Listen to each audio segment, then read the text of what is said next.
La Corrèze, l'envie d'ailleurs et Clarisse Automobile, distributeur DS, présente. Les routes de l'été Sud Radio, 10h midi, Gérard Klein.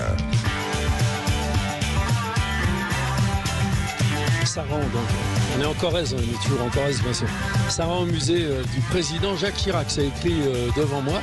Il y a un très bel escalier qui descend vers une piscine. C'est pas une piscine à droite, madame? Non. Non, c'est pas une piscine, c'est des bassins d'ornement, monsieur Klein. Ah d'accord, bah pardon. Non, mais je vous en prie, l'erreur est humaine. Non, je rigole. Là, on est au courant d'air. L'escalier nous fait un super courant d'air, mais comme j'ai un concert demain, vous savez que je dois chanter à Concèze, je vais protéger ma voix, donc je vais me cacher, je ne sais pas où, je vais me mettre sous les fauteuils là. Parce que, non, je ne suis pas chanteur. J'ai un copain, Richard Gottener, il me dit, mais t'es pas chanteur, qu'est-ce que tu te casses la tête à chanter? Donc je vais dire les textes, je sais pas quoi. Donc vous êtes conservatrice. Conservatrice de ce musée Jacques Chirac. Du magnifique musée Jacques Chirac. Ah ouais, c'est vraiment bien. Donc j'ai raconté tout à l'heure qu'on avait fait une visite tous les deux. Vous m'avez montré des cadeaux. Je vous dis déjà que j'ai osé dire que c'est vrai que les trucs des Émirats c'était un peu good shot. J'ai dit j'aurais peut-être pas dû. C'est vrai, vous l'avez dit, je l'ai entendu, je suis témoin. C'est pas grave. Merci de ne pas déclarer la guerre à la fois à l'Arabie Saoudite et la Chine aussi que vous n'avez pas apprécié. J'ai rien dit pour la Chine. Je vous remercie par avance. Non, parce qu'ils ont fait un portrait, c'est de la soie. Oui, savoir-faire technique effrayant, mais vous avez dit qu'il était loupé au niveau du front. Eh ben un petit peu. Je trouve qu'il avait une tête plus ronde, elle était plus. Si la Chine vous écoute, c'est mal parti. Ah non, ils écoutent pas. Non, puis les Émirats non plus. Non. Enfin, je crois pas. Moi, c'est pas très grave. Hein. Pas très grave du tout. Et de toute façon, même en France, quand on se promène dans des villages, dans des villes, dans des trucs, dans les années 50, le béton, les trucs avec l'architecte Raphaël Gucciot, il en a mis partout. Hein. C'est relatif, néanmoins. Mais là, quand même, vous attaquez à la Chine et à l'Arabie Saoudite à la fois. Ouais. Donc, merci de votre venue, je réinsiste. Merci beaucoup. Je vais peut-être rentrer chez moi, non? Voilà, c'est une solution aussi. Bon, au revoir alors. Oh, l'accueil. Non, déjà, vous êtes allé me chercher un café très loin. C'est vrai. J'ai fait cet effort-là pour vous. Bah alors, donc on se dit à tout à l'heure. À tout à l'heure, monsieur Klein, à tout à l'heure à tout le monde. Merci. Toute l'équipe est arrivée. Donc ça a commencé par deux femmes de ménage qui sont sorties. Venez. Qui sont sorties derrière une porte. En fait, il y a la culture, il y a les musées. Asseyez-vous. Il y a les musées, tout ça. Mais il y a le ménage. Bah, bien sûr, dans un musée, tu es obligé de faire le ménage. Il y a plein de trucs. Il y a des vitrines. Les vitrines, c'est des carreaux.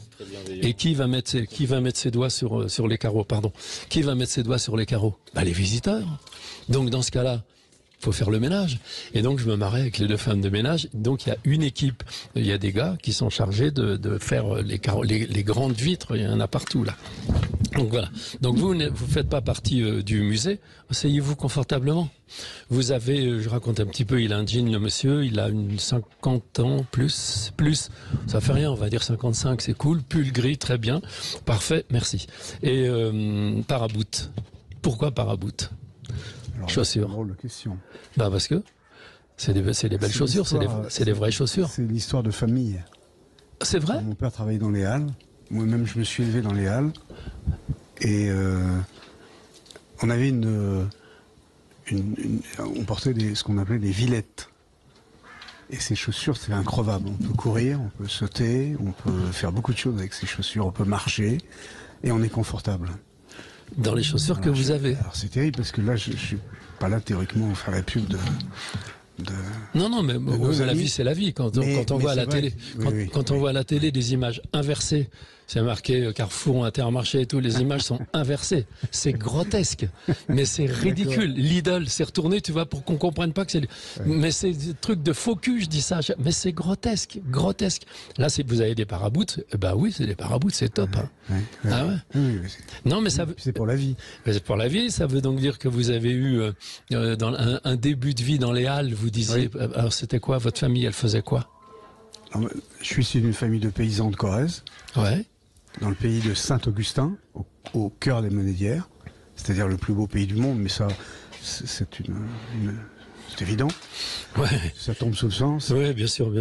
Et cette famille, comme beaucoup de familles, s'est dispersée. Et une partie de ma famille travaillait dans les Halles de Paris. J'ai passé une partie de ma jeunesse arrachée à mon territoire, dans ce territoire à Paris. Et dès que j'ai pu, j'ai quitté Paris. Alors, ils faisaient quoi dans les Halles? Fruits et légumes, on vendait des fruits et légumes. Oui, c'est dur. Voilà. Alors Non, l'approvisionnement. c'était beau aussi. Oui, mais J'ai des beaux l'approvisionnement. souvenirs. Il était où l'approvisionnement fruits et légumes? Légumes, c'était les maraîchers autour, On était autour de rue des Paris. Lombards, rue de Venise, rue Saint-Martin, etc. D'accord. Et mon père m'a fait le cadeau merveilleux de m'amener le dernier jour des Halles de Paris. Il m'a réveillé, il était minuit, je crois. On est monté dans le tube et on est parti. Et j'ai vu le dernier jour des Halles de Paris. Un souvenir absolument fabuleux.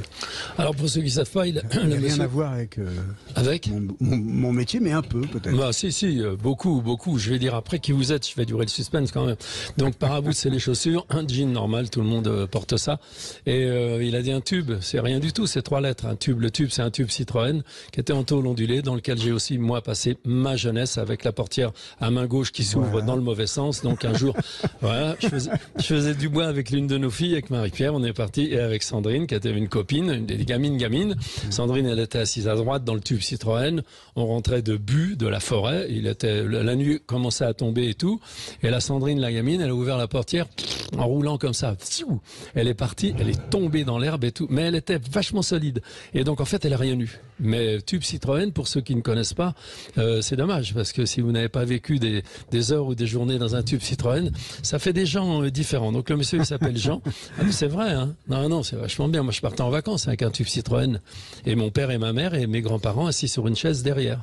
Et ma sœur et moi, on était dans le fond du tube. Bon, tube Citroën, il s'appelle Jean Maison, donc le monsieur. Jean Maison, ça s'appelle maintenant le comptoir d'herboristerie. Donc vous êtes herboriste? Alors, le comptoir d'herboristerie, c'est une longue histoire. J'ai quitté Paris en 76 pour m'installer chez moi, pour revenir en Corrèze, à Saint-Augustin. Et j'ai commencé comme cueilleur de plantes. J'ai ramassé des plantes pendant quelques années. Je vendais sur les marchés. J'ai commencé à travailler aussi avec des négociants. J'ai appris mon métier en le faisant. Donc je suis herboriste, mais plutôt un négociant, un transformateur. Et bien sûr, je m'intéresse passionnément aux plantes depuis toujours, même avant le début de mon métier. Une de nos particularités, c'est que depuis 1976, on fait de la production agrobiologique. On est spécialisé dans la cueillette de plantes sauvages certifiées. Et voilà, ça va faire bientôt 50 ans que j'exerce ce métier dans notre territoire. Voilà. Alors, 50 ans? 46 ans. Bah vous avez quel âge? Enfin, ça ne me regarde pas, mais... Mais je commence à en avoir un coup dans la carlingue. Non. Je vous dis pour pas un tube ça. Citroën, vous êtes bien conservé. La tôle l'a verrouillé. Non, vous avez vraiment bonne mine. C'est les plantes? Ah bah oui. C'est pas seulement les plantes, c'est la passion de vivre dans un territoire que l'on aime, en exerçant une profession d'exception, un métier merveilleux. C'est un immense privilège que d'avoir cette vie. Ouais, je comprends évidemment, mais ça commence comment? On fait comment? Parce que comme dans les bureaux à Paris, ils disent concrètement. Et ils disent aussi sûr. Donc vous habitez sur Saran. Les gens disent sûr. Oui. Et puis en fait, maintenant c'est du coup. Et puis à la base. Donc à la base, avec vos parents, vous êtes aux Halles de Paris. Du coup, vous êtes remonté à Paris et en fait, vous faites des herbes. Voilà. Je peux jargonner aussi. Allez-y, oui. c'est trop bien. C'est clair. Je pratique beaucoup la transparence. Oui. Voilà, non, mais bon. Toutes les âneries et les aberrations linguistiques, je les pratique. Ouais. Enfin, en tout cas, je les constate. Bon, alors c'est un autre sujet. En langage correct, dans 1 minute, on va reprendre la discussion. D'accord. Avec la Corrèze, l'envie d'ailleurs. Sud Radio. Parlons vrai. Parlons vrai. Sud Radio. Parlons vrai. Sud Radio. Parlons vrai. Leclerc. Le goût du frais, ça se défend tous les jours. Oh, génial, t'as trouvé des prunes. Ouais, je viens de me prendre des belles reines Claude dorées françaises. Et tu sais, la reine Claude, c'est la reine des prunes. Elles ont l'air super bonnes. Et en ce moment, c'est seulement 2,69 € le kilo. Des reines Claude dorées françaises à 2,69 € le kilo. Alors toi, t'es la reine des bons plans. Tout ce qui compte pour vous existe à prix Leclerc. Du 15 au 17 août, catégorie 1, calibre 35-45 mm, modalité magasin participant sur www.e.leclerc. Oh là là, vous avez vu ces températures? Quand on monte dans la voiture, il fait une chaleur. Alors forcément, vous mettez la clim et regardez votre pare-brise. Vous voyez un impact? Avec le chaud-froid, ça risque de fissurer. Alors avant que ça craque, venez vite chez Carglass. Chez nous, votre impact en 30 minutes c'est réparé. Et en ce moment, pour toute intervention vitrage, un aspirateur de voiture c'est offert. Il est développé par Neuroto. Alors prenez rendez-vous sur carglass.fr. C'est jusqu'au 25 août. Carglass répare, Carglass remplace. Conditions sur carglass.fr. N'oubliez pas, .fr. Leclerc. Alors, t'es passé chez Réglo Mobile?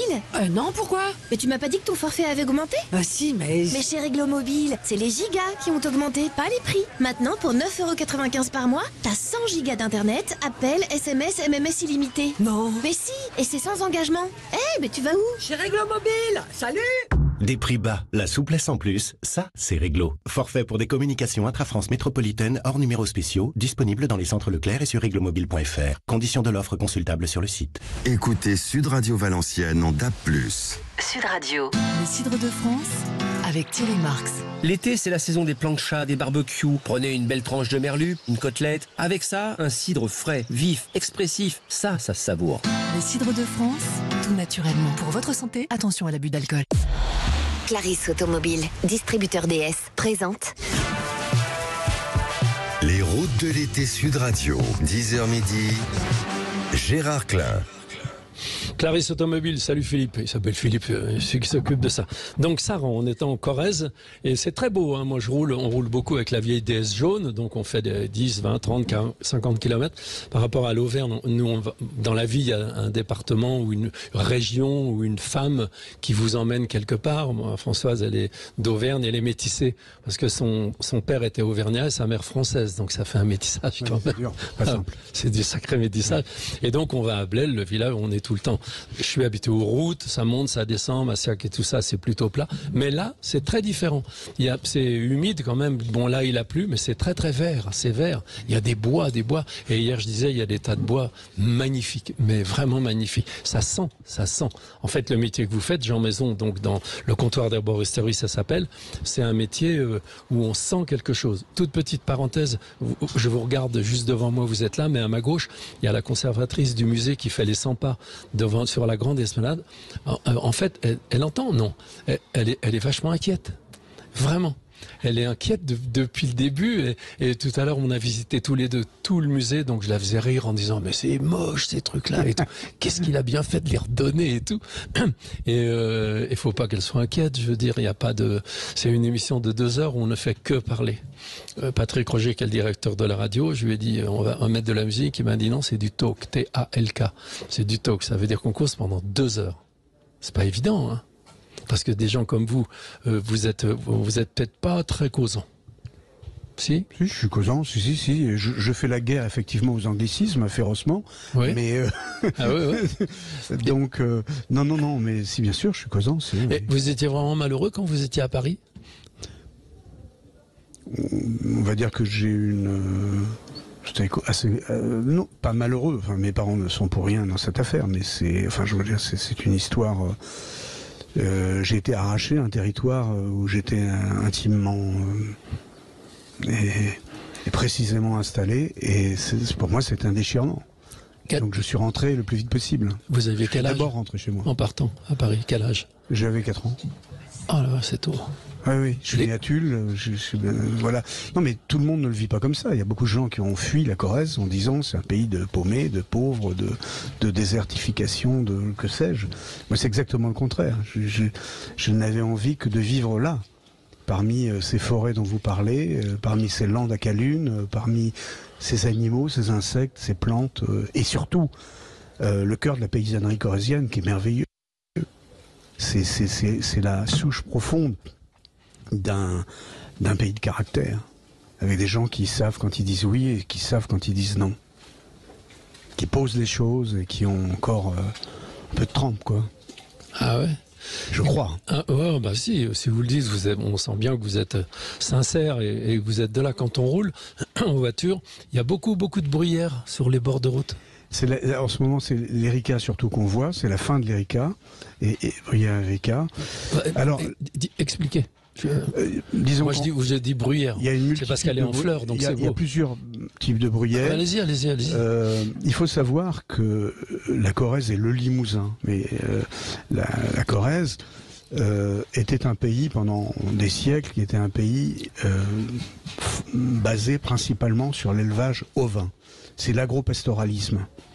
Et toutes les montagnes que l'on connaît, qui aujourd'hui sont enracinées ou abandonnées, étaient des landes à calunes, dans lesquelles il y avait des troupeaux de moutons, des ovins qui circulaient, et donc ça a formé un territoire. Ce territoire, ce caractère, ces espaces que nous essayons de protéger aujourd'hui, parce qu'on sent bien que là on tient quelque chose dans l'histoire de l'humain qui a une profondeur extraordinaire, mais qui a donné cette symbiose et cette beauté, parce que ce sont des vallons, ce sont des petites montagnes, mais en même temps c'est des pays embrassables, c'est des pays avec des lointains, c'est des pays où on entend tout. Et dans la Bruyère en particulier, une des beautés extraordinaires, le sentiment qu'on peut éprouver, c'est que d'abord il y a une vie fabuleuse qu'on ne trouve pas partout, et d'autre part, au moment où elle est en fleurs, comme bientôt la calune, la bruyère calune, eh bien vous avez une nuée de pollen, vous avez des odeurs de miel, vous avez des odeurs absolument fabuleuses de tabac, des choses absolument extraordinaires. Et là, pour le coup, se promener dans ces lieux, c'est respirer de l'histoire de l'humanité, c'est respirer la vie végétale. Et je pense justement que notre métier, c'est au-delà simplement de faire une infusion, ce qui est déjà considérable. Nous, on réinvente l'eau tiède tous les jours, quand même, il faut le savoir. Et on est quand même des grands génies. Et la question centrale de ce point, c'est que, en fait, aujourd'hui, la tisane, l'infusion, la plante, l'arbre, c'est l'expression telle que nous le vivons d'un archétype dont l'absence nous fait souffrir. Voilà. Ah oui, mais je comprends. C'est un point de vue. Bah, c'est dans la famille qui est la mienne. J'ai une famille que j'abandonne à chaque fois pour faire des choses comme je suis en train de faire. On a ce désir d'authenticité, de naturel, de vie, de sentir, de toucher, quoi. De regarder. Mais le regard, même un regard. En Auvergne, quand on va se balader à pied d'un seul coup, il faut s'arrêter, quoi. Et régaler le regard. Qu'il ait le temps d'avaler ça, et puis les foins, puis après, quand ils ont fané, les gars, faut sentir. Et même, on sent les vaches, de toute façon, vous marchez, vous sentez, avec votre nez, vous savez qu'il y a des vaches à 100 mètres, là. Ça sent bon. Ou un chevreuil. Ou un chevreuil, bien sûr. Quand on passe dans les bois, ça sent fort. Ouais. Ça laisse, c'est du gras, on dirait l'odeur. Ouais. C'est des odeurs grasses, quoi. Ouais. Mais je sais pas, on peut avoir l'impression que beaucoup de gens sont sensibles à ça. Beaucoup de bobos sont sensibles à ça. Des fois, parfois, ils font pas le sourire. Le sourire, pour moi, doit déclencher une parole. Allez-y. Non, disons nous avons fabriqué un monde particulier. Nous nous rendons compte aujourd'hui qu'on déraille à plein saut, grosso modo. Mais c'est difficile. Moi, je crois qu'il ne faut pas accabler. Il ne faut pas. Je ne suis pas du tout pour une écologie injonctive et qui passe sa vie à culpabiliser les gens. Pour moi, c'est le contraire, le contre-exemple absolu de ce qui est nécessaire de faire. Le besoin d'authenticité naturelle, la naturalité du monde, on l'éprouve, on en a besoin. Il faut plutôt l'accompagner, l'ouvrir, tendre la main et agir dans cet esprit-là. La souffrance, qui est une véritable souffrance psychique vue par moi aujourd'hui, de cette séparation avec la naturalité, nous conduit vers des imaginaires ou des attitudes qui nous séparent de plus en plus de ce dont nous avons besoin, ce dont nous sommes privés. Donc c'est le chemin inverse qu'il faut faire. Maintenant, il faut pas être trop... moi j'ai... Comment dire ?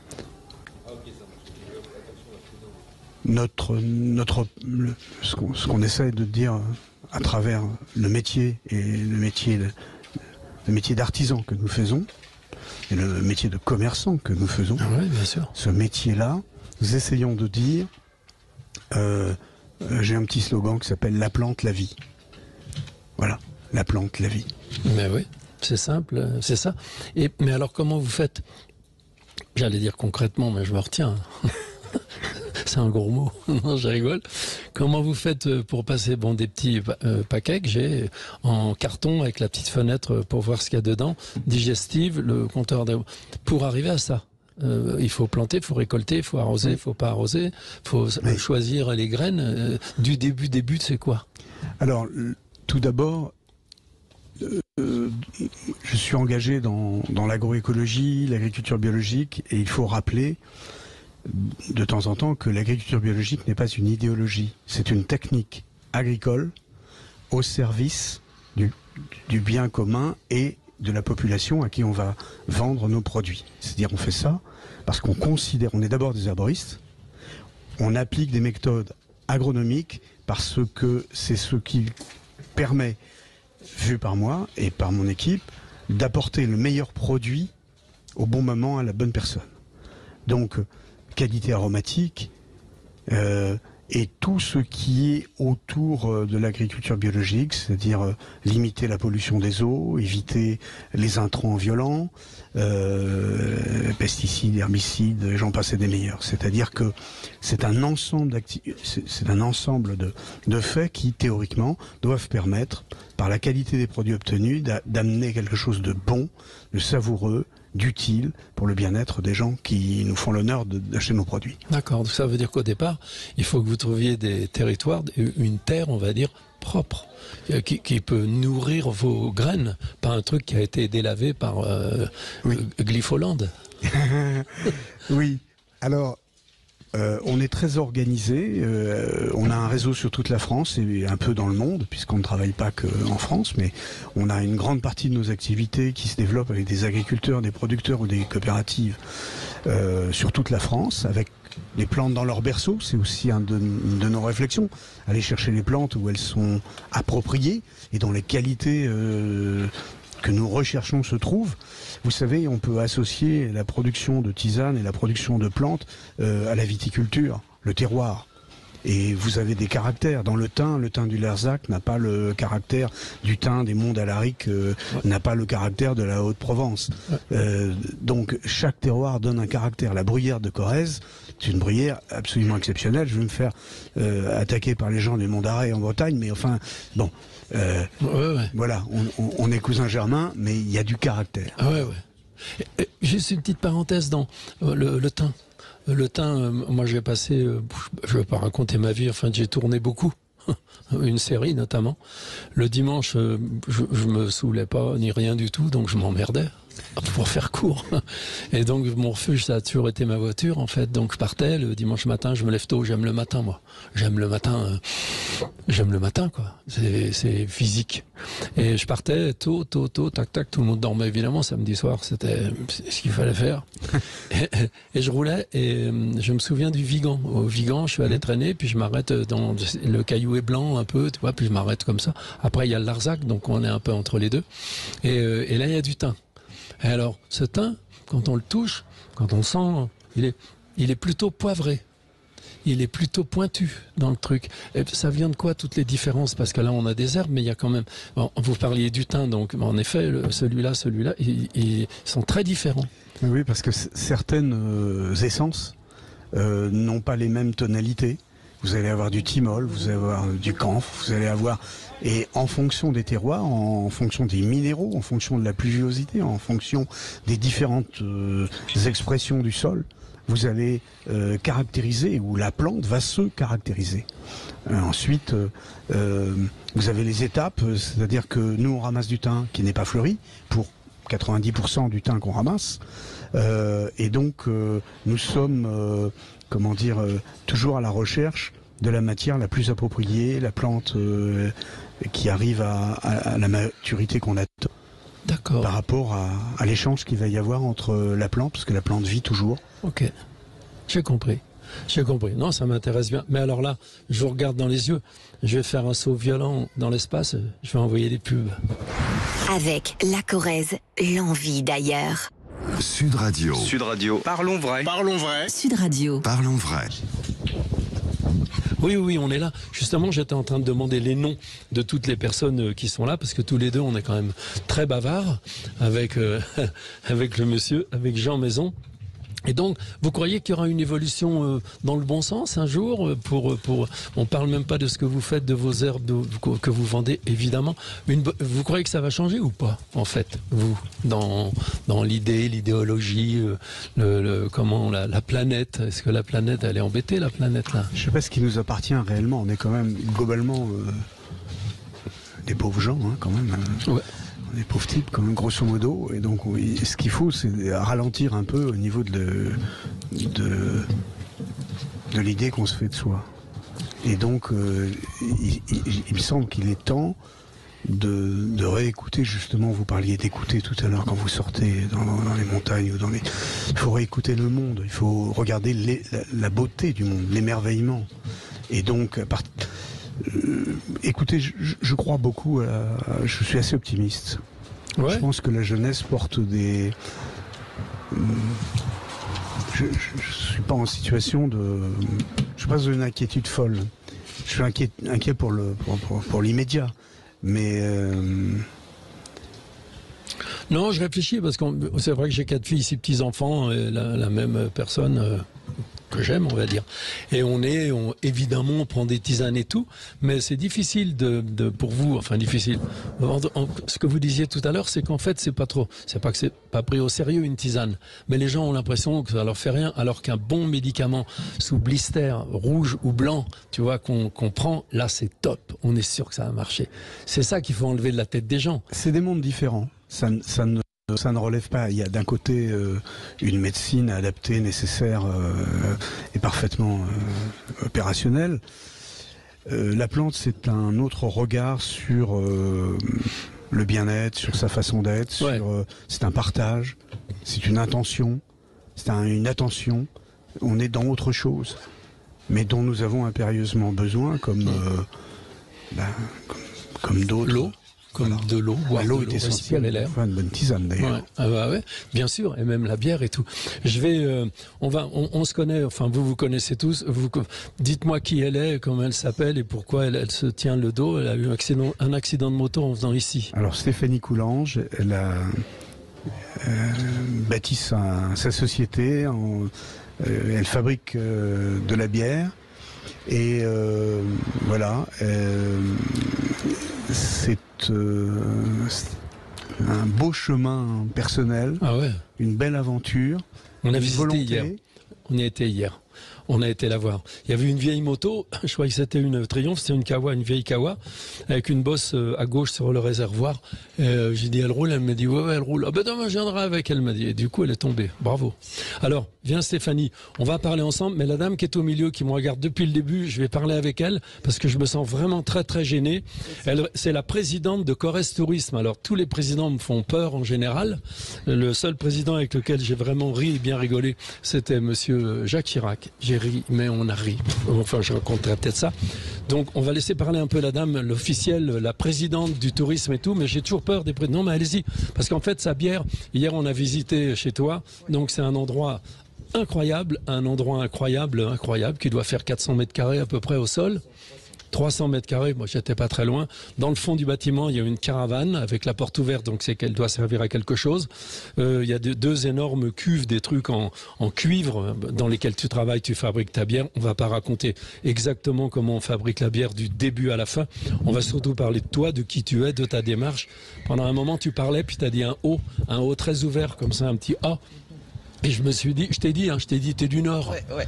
Donc t'es bien du Nord. Alors mes grands-parents, oui, étaient ch'timi, d'origine belge, d'où mon goût pour la bière. Ouais. Voilà, ça, tu peux pas lutter, ça fait partie de mon ADN. Les chromosomes. C'est ça, exactement. Et donc voilà, visiblement, j'ai hérité d'un léger accent. Non, pas du tout. C'est parce que j'aime bien écouter la musique des gens quand les gens parlent, quoi. Alors, reste là, reste avec moi. Oui. Madame la Présidente, dites-nous tout ce que vous avez à nous dire. Vous avez un cahier sur lequel il est écrit à l'encre noire avec une belle écriture, des tas de choses. Mais alors moi, c'est exactement l'opposé. J'ai pas de cahier, j'écris à l'encre bleue et surtout, allons-y, dites-moi. Racontez-moi tout sur le tourisme, Bonjour, les Klein, budgets, tout ça, quoi. Donc, je me présente, Agnès Odeguil. Donc, je suis en charge du développement touristique sur notre département, notre beau département. Donc, qui compte, vous l'avez découvert, vous l'avez dit, des grands espaces naturels préservés, la possibilité de découvrir un territoire donc totalement préservé, avec des herbes comme nous a expliqué Monsieur Maison. Donc, un patrimoine très très riche dans tous les domaines. Bravo.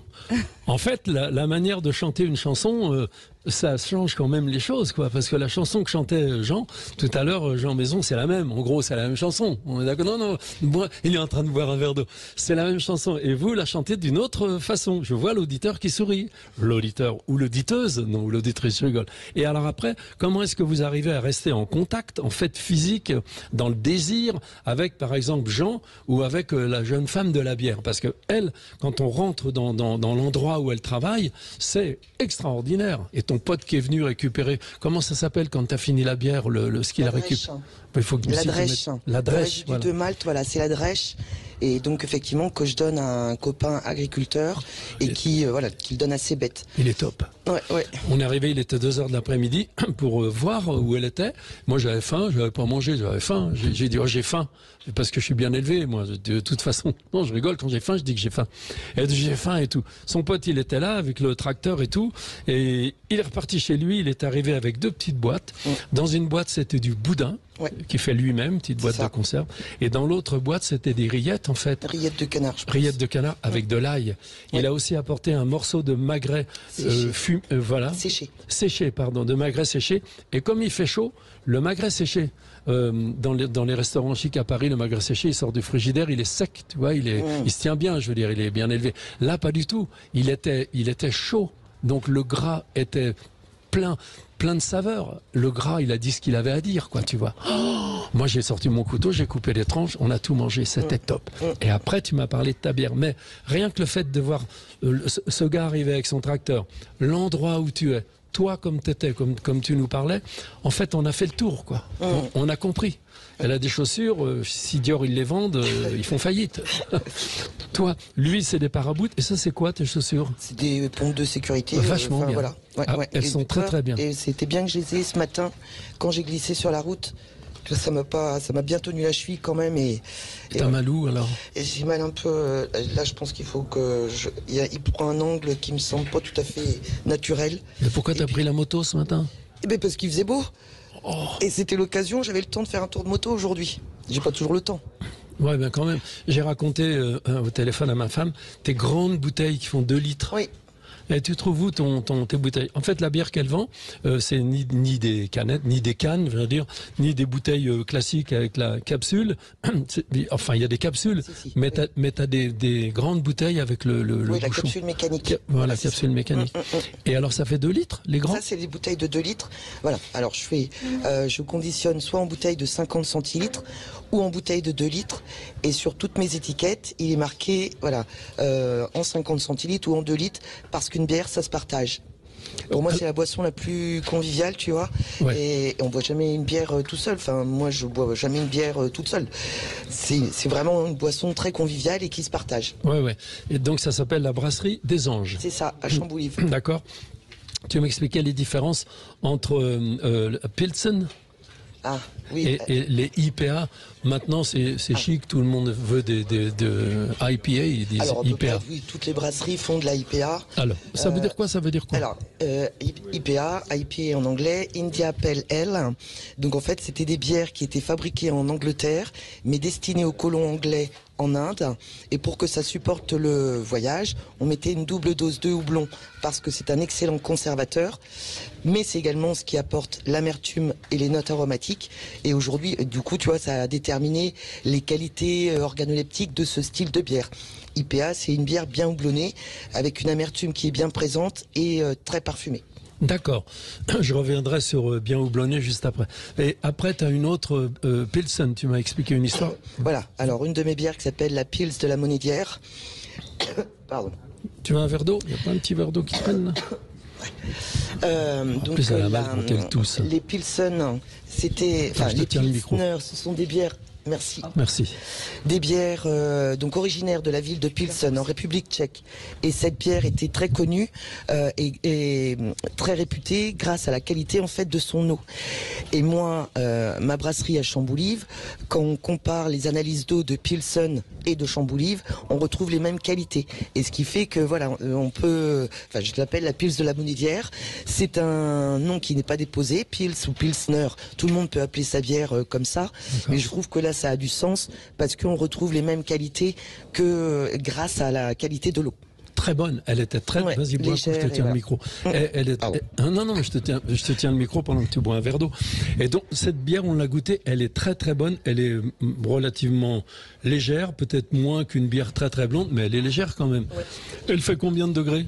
3,5. La Pils, voilà, une Pils, c'est toujours très léger. C'est la bière basique, c'est qu'on peut boire, voilà, pour se désaltérer en terrasse avec des amis.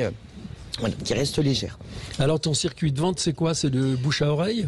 Alors oui, j'ai des magasins revendeurs, mais essentiellement sur la Corrèze.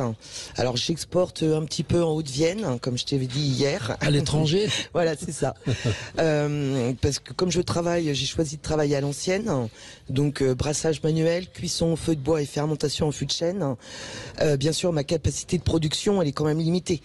Par mon physique, enfin voilà, je peux pas brasser une plus grande quantité que ce que je fais actuellement. Alors, non, vas-y, continue. Pardon. Et donc voilà, globalement, c'est juste suffisant pour le marché corrézien. Voilà. Donc hier tu nous racontais, tu nous as montré, mimé exactement ce que tu faisais. Donc la première cuve, elle est les deux sont en cuivre. C'est ça. Ça fait quel volume? 300 litres? Les cuves, oui, elles font un peu plus, non, même 500 litres, mais j'ai besoin d'avoir un volume comme ça important parce qu'au moment de l'ébullition, sinon ça déborderait. Enfin, tu vois bien. Voilà, donc je savais pas qu'il y avait une ébullition. En gros, si on raconte rapidement, vas-y toi, tu chauffes à la deuxième partie du processus en fait. Alors, donc d'abord, c'est des chaudrons en cuivre parce que le cuivre est bactéricide et dans les brasseries artisanales, ce qu'on redoute le plus, c'est les contaminations. Donc d'utiliser des outils en cuivre, ça permet déjà de limiter ça. La première étape, c'est donc dans le premier chaudron où on mélange l'eau et le malt pendant 1h30 en atteignant différents paliers de température. L'étape suivante ensuite, c'est une ébullition, mais c'est juste le mou de bière. On a mis de côté donc la drèche. On récupère simplement le mou de bière et on le fait bouillir pendant également 1h30. C'est à ce moment-là qu'on ajoute le houblon, donc qui apporte l'amertume et les notes aromatiques. Quel volume par rapport c'est vraiment, c'est pas beaucoup, tu vois. Oui, j'étais surpris, tu m'as fait sentir dans un tout à fait. Voilà, en moyenne, enfin voilà, je vais mettre entre 400 et 700 grammes pour 250 litres de bière, quoi. C'est vraiment, pas du tout. C'est vraiment infime, quoi, parce que c'est hyper puissant, quoi, le houblon. Ouais. Voilà. Et ensuite, donc une étape de refroidissement pour pouvoir mettre la levure, et ensuite, ça c'est cette partie. Enfin, là j'ai fini ma partie de mon travail. Ensuite, il y a la fermentation qui va durer pendant 1 semaine dans le tonneau. Ensuite, on embouteille et il y a une refermentation en bouteille qui va durer entre 15 jours et 3 semaines, suivant la température ambiante. Et le tonneau, il est en bois, il est vertical, évidemment. Voilà, c'est ça. Ouais, tout à fait. Oui. Mais tu arrives à gagner des sous? Oui. Ah bon? Mais aussi parce que, alors, disons qu'on va dire que j'ai choisi un modèle économique, comme ma façon de travailler, tu vois, à l'ancienne. Ouais. C'est-à-dire que, enfin, j'ai choisi de pas faire d'emprunt, j'ai peu de charges, pas de salariés, je travaille toute seule. Donc voilà, tout va bien. Ah, tout va bien. Mais c'est quand même un vrai travail, un gros boulot. Oui, c'est beaucoup. Ouais. Et là, tu pourrais fournir, par exemple, si on avait une commande de 100, 200, tu peux fournir là, en stock? À peu près. T'en as une qui fait 7, tu m'as dit. J'en ai une qui fait 7,5, puis également 2 à 9 degrés. Tu sais, on a parlé, voilà, il y a une brune de style porter à 9 degrés. Oui. Et une triple dans le style des bières d'abbaye, également à 9 degrés, mais ces deux-là, en plus, elles sont très veloutées, on va dire, très rondes en bouche. Tu te rends pas compte qu'il y a 9 degrés. Voilà. Mais je te garantis qu'ils y sont. D'accord. Alors, comme là, on va faire des pubs, je vais terminer par un mot. Modération. Exactement. Avec la Corrèze, l'envie d'ailleurs. Sud Radio. Sud Radio. Parlons vrai. Sud Radio. Parlons vrai. La brasserie des Anges, ça s'appelle. C'est joli, hein. Je te disais, à Blaine, la brasserie ressemble un petit peu à ça. Donc avec Jean Maison qui est en face de toi, vous vous regardez parce que vous vous connaissez bien. Oui. T'as mal à l'épaule parce que t'es tombé de ta moto. Ça, c'est pas bien. Et devant moi, maintenant, j'ai un élément en plus qui est arrivé. Le monsieur, il est conseiller départemental. Attention, les gars, là, entre conseiller départemental et la dame qui est présidente de Corrèze Tourisme, pardon. Est-ce que vous voudriez nous chanter quelque chose tous les deux, un duo, tu vois, genre je n'ai pas eu le ballon rouge, parce qu'il n'y a pas de musique du tout, c'est du talk. Moi, avant de chanter, je veux bien la bière de la brasserie des Anges. Ah ouais, ah bon, d'accord. Et vous, monsieur, si on approche le micro, on entend vachement mieux, c'est toujours comme ça. Je crois que c'est comme ma collègue, je crois qu'il faudrait un petit remontant, un petit peu de carburant pour que je puisse chanter, parce que il fait un temps magnifique, je voudrais pas... provoquer des déluge sur ça matin. Bon, conseil départemental, alors qui vous a élu? Eh bien, ce sont les gens du territoire, d'un des plus beaux cantons de la Corrèze, le canton d'Égletons. Et je suis avec la présidente de Corrèze Tourisme, qui est également ma collègue sur le territoire, conseillère départementale. Oh, c'est top, vous parlez bien, vous ça, hein, les présidents, tout ça. Ils parlent bien, ils ont le rythme, ils ont la musique, ils ont la manière de poser les mots. Un petit peu plus haut que nous, tu vois, c'est quand même marrant. Elle a mal à l'épaule, elle est tombée. Et donc, qu'est-ce que vous pouvez faire de mieux par rapport à tout ce qu'il y a dans le départ? Vous pouvez pas faire mieux que ce qui pousse, pas mieux que les arbres, pas mieux que l'eau dans les rivières, pas mieux que les poissons. Je suis allé voir la pisciculture et hier on avait un pisciculteur qui parlait pas trop en fait, et puis c'est un peu gênant d'être assis comme ça sur une chaise pour parler dans un micro, ça peut être gênant. Donc je voulais aller le voir, donc je suis allé avec un grand qui s'appelle Petit qui est élu. Ah oui, c'est notre collègue, oui. Voilà, le grand Petit, comme donc, vous dites. Le grand Petit, donc je lui ai dit tu peux pas m'emmener, donc on était tous les deux le voir, et là j'ai vu l'eau, j'ai vu les poissons, son travail, le temps, les loutres en fait, il a mis des clôtures en inox autour avec semelle de béton et tout, et les hérons, car les hérons sont protégés depuis très longtemps, donc il y a les gris et les blancs, et en fait ils bouffent énormément de poissons. Ça aussi c'est mal équilibré, ça n'a pas été peut-être très réussi. Enfin voilà. Donc vous, qu'est-ce que vous pouvez faire de mieux, tous les deux, présidente du tourisme, et vous, vous l'homme élu, qu'est-ce que vous pourriez apporter, parce que vous êtes là pour apporter des trucs quand même, à part des sous. Il n'y a pas que les sous, je pense. Voilà, alors, déjà, nous, le tourisme, on va dire qu'on a aussi le tourisme gourmand. Oui. Et du coup, on fait la promotion aussi de tout ce qui est gourmandise corrézienne. Il y a quoi d'autre par rapport à sa bière, à elle? Par rapport à la bière, il y a toute la charcuterie, une belle charcuterie corrézienne, les pommes, les champignons. Ah ouais, les pommes, moi j'adore les pommes. Les champignons, les cèpes, les girolles, avec le temps qu'il a fait il y en a eu là. Il y a plein de girolles. Ah bah là, ouais. Donc oui, parce que voilà, nous le tourisme, c'est aussi une Corrèze gourmande. Qu'on sait aussi promouvoir avec la convivialité. Super, c'est tous les mots, elle a tous les mots qu'il faut. Sur son cahier, c'était écrit, c'est un cahier, elle écrit à l'encre noire, beurre d'écriture de femme, gros carreau les cahiers, et spirale, j'ai toujours eu peur. Le métal dans l'éducation, ça me fait du mal. Et vous, monsieur le conseiller, alors qu'est-ce que vous pouvez apporter de plus encore? Mais en plus, ce qui a été dit, c'est donc la nature, sur notre beau département. Ah ouais, c'est vrai. Mais également, on a un patrimoine. On est ici au musée du président Chirac, donc c'est déjà important. Pas loin, nous avons le viaduc des Rochers Noirs qui a été remis par la fondation, la mission Berne. Donc c'est remettre en état et préserver le viaduc des Rochers Noirs et donc la fondation du patrimoine. Tu vois, il rigole pas, il continue ce qu'il est en train de dire. Mais si, moi je déconne. Stéphane Bern, il est extra, il est gentil comme tout. C'est pour ça que je voulais. C'est grâce à lui que ça a démarré notre aventure. Qu'on parle de lui, C'est grâce à lui. Peut-être c'est ça, les hommes politiques. En fait, ils arrivent à ne pas écouter. Si je puis me permettre, je suis pas un homme politique. Je suis un homme de terrain pour faire avancer les choses. Bah ouais, mais vous avez été. Ah oui, non, vous n'êtes pas politique, mais il y avait quand même. Un peu quand même. Un peu quand même. Ouais, bah oui, il rigole en plus. Il faut. Bah oui. Il faut rigoler. Je suis bien d'accord avec vous. C'est vachement beau. Nous, avec la voiture, on roule pas vite et tout. C'est beau. Et ce que j'aime ici, c'est les verts. Partout, il y a des verts foncés, des verts clairs. Mais il y a une espèce d'humidité particulière. Et les champignons, c'est sûr, ça se sent, ça se voit là. C'est bien ce que vous venez de dire, parce qu'en plus, au niveau du département, je suis en charge des routes. Et vous disiez tout à l'heure, vous avez visité notre département sur nos belles routes corréziennes. Ah ouais, vraiment bien. Merci beaucoup. Je vous en prie. Il n'y a pas de problème. Vous avez un boulot, un métier, donc à côté de... Oui, un très très beau métier. Oh là, c'est dur. Donc vous n'avez pas de danse? En permanence, si. Ben voilà. Ben non, c'est ce que je dis. Au contraire, moi je dis le contraire. Non, j'ai traité, nous on est embêtés, on n'a pas de vacances. Ben bon, pourquoi? Ben non, on n'a pas de vacances. Ça, c'est pas facile. Hein. Non. Plaignons-nous. En fait, ce qu'il faut, c'est se plaindre. C'est ça. Je pense que c'est un petit peu le sens du français. Si on se plaignait pas, on serait pas français. Ouais, c'est possible. Non. Ah non, c'est bien. Pardon de vous avoir non pas négligé, mais on a été tellement bavard avec Jean Maison. Mais c'est vrai que ce qui fait. C'est bien qu'il faut faire parler les gens du cru, les gens qui travaillent pour notre territoire. C'est très bien. Puis ce qu'il dit, moi je le pense profondément. C'est vrai que la planète, le monde, c'est un peu dans la merde quand même. Faut arrêter de parler ou faut arrêter de rêver, quoi, en fait. Et c'est vrai que les choses simples, quand je dis aux gens l'air est pur, même ici, quand ça sent, quoi, tu te promènes à partout. Oh, mais dis donc, 246, bonjour. Bonjour. Une de toi, une cinquantaine de. Mais vous avez tous bonne mine, là. Vous êtes tous en vacances. Donc ils arrivent, voilà, l'air est de qualité. Visiter le musée du président, c'est marqué musée du président Jacques Chirac.